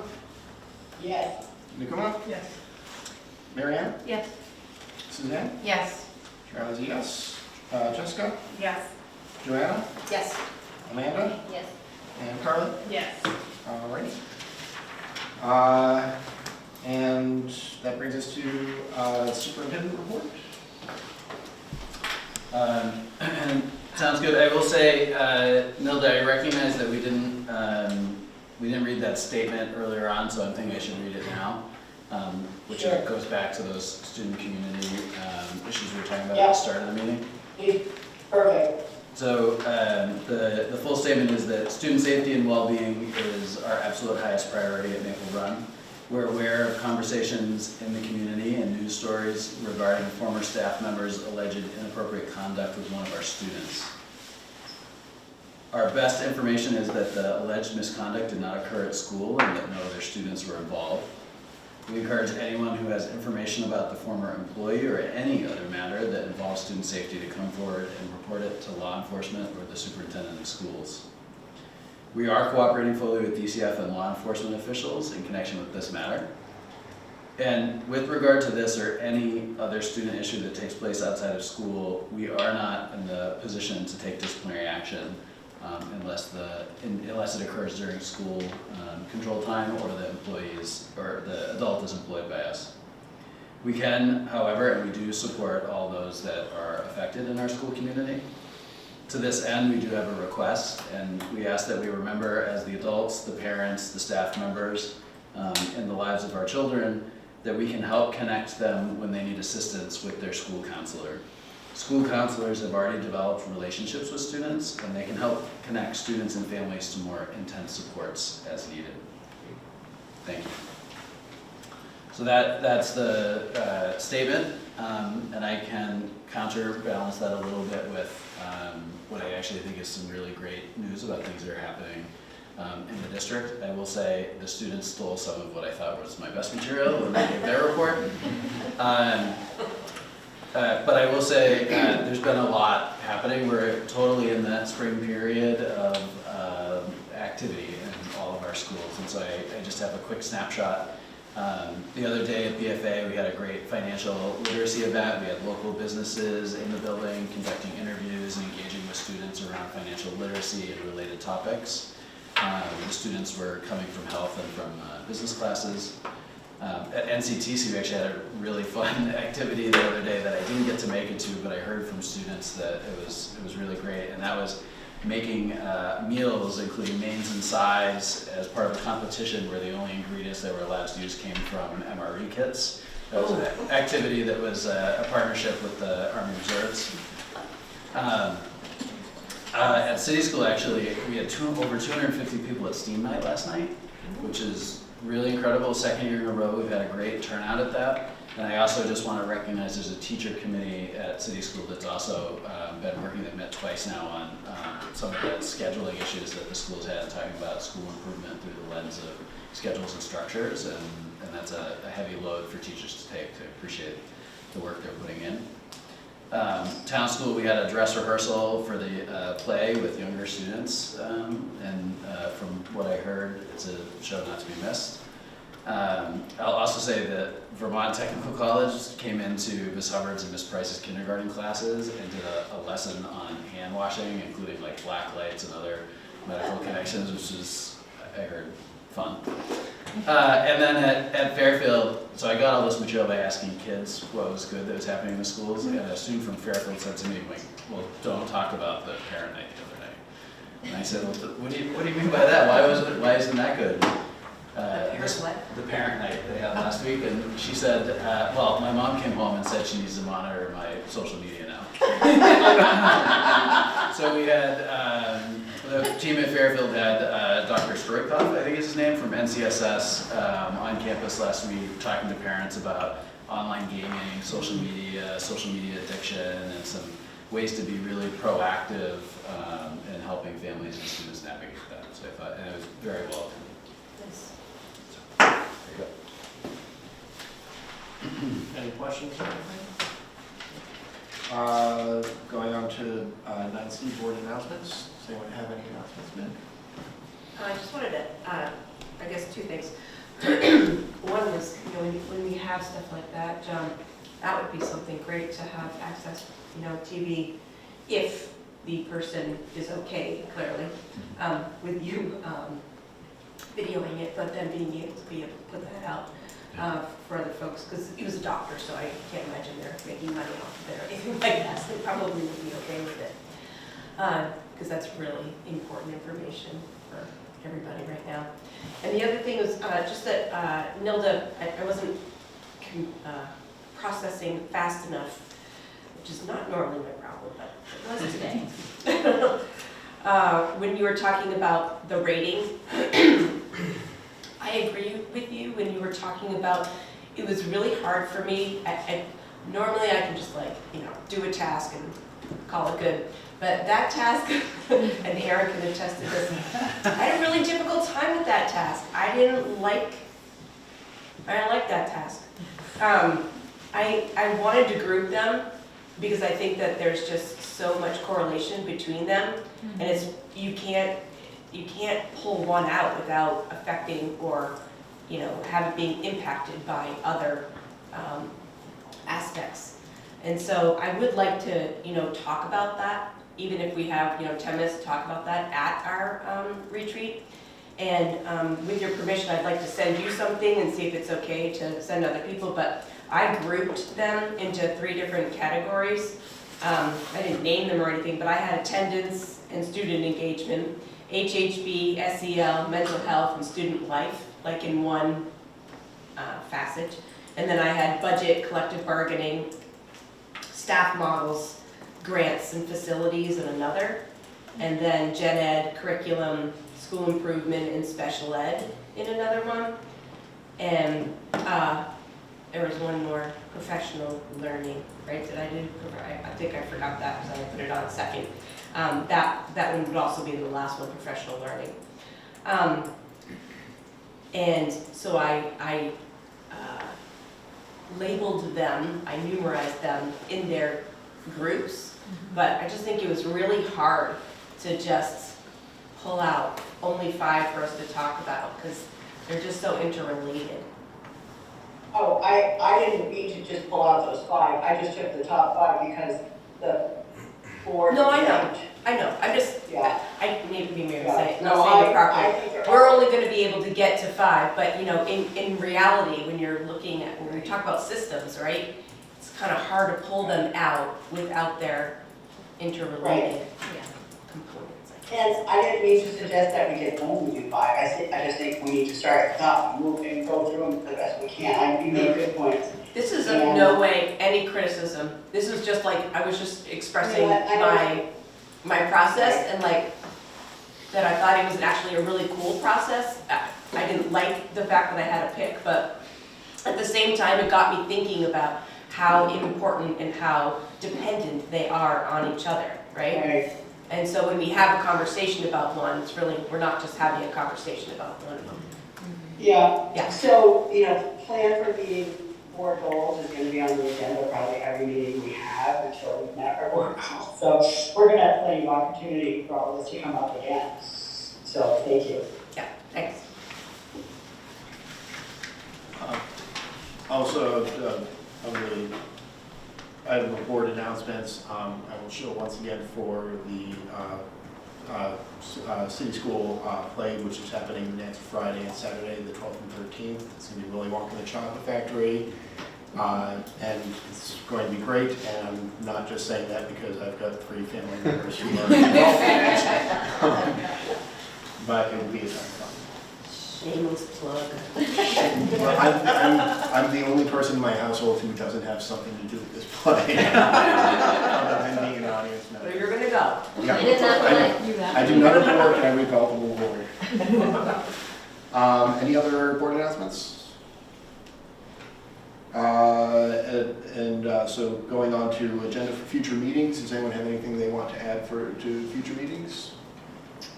Can we possibly look at, I mean, since it kind of correlates with the SRO, like what are the safety workers at BFA responding to? Because I'm sure that cuts into kind of minimizing the cost for the SRO. So what are they dealing with? Just to compare them. Put it on the list. Would that be something that would go into the next DLO report, or would we get that earlier? I'm happy to talk with Bill and Polly about that. I think it's different than what goes into the DLO report, so, but happy to come back with a proposal. There was just a grant put out, and I don't know if it was state or if it was federal, but specific to pre-K, Head Start. Do you know what I'm talking about? Sorry. Oh, no. Yeah. There's always grants coming out. Well, this was, I don't know, it was on the news, and they were just talking about how it's going to be specific to that, 0 to 6 age group that's going to be able to be utilized by schools and organizations. They really focus in on Head Start and preventative education, and so I was just wondering if that was something that was on anybody's radar. Not yet, but you can guarantee it will be. Yeah, okay, cool. Any other items for future meetings? We don't have an executive session, so that brings us to 8:10, and we are adjourned.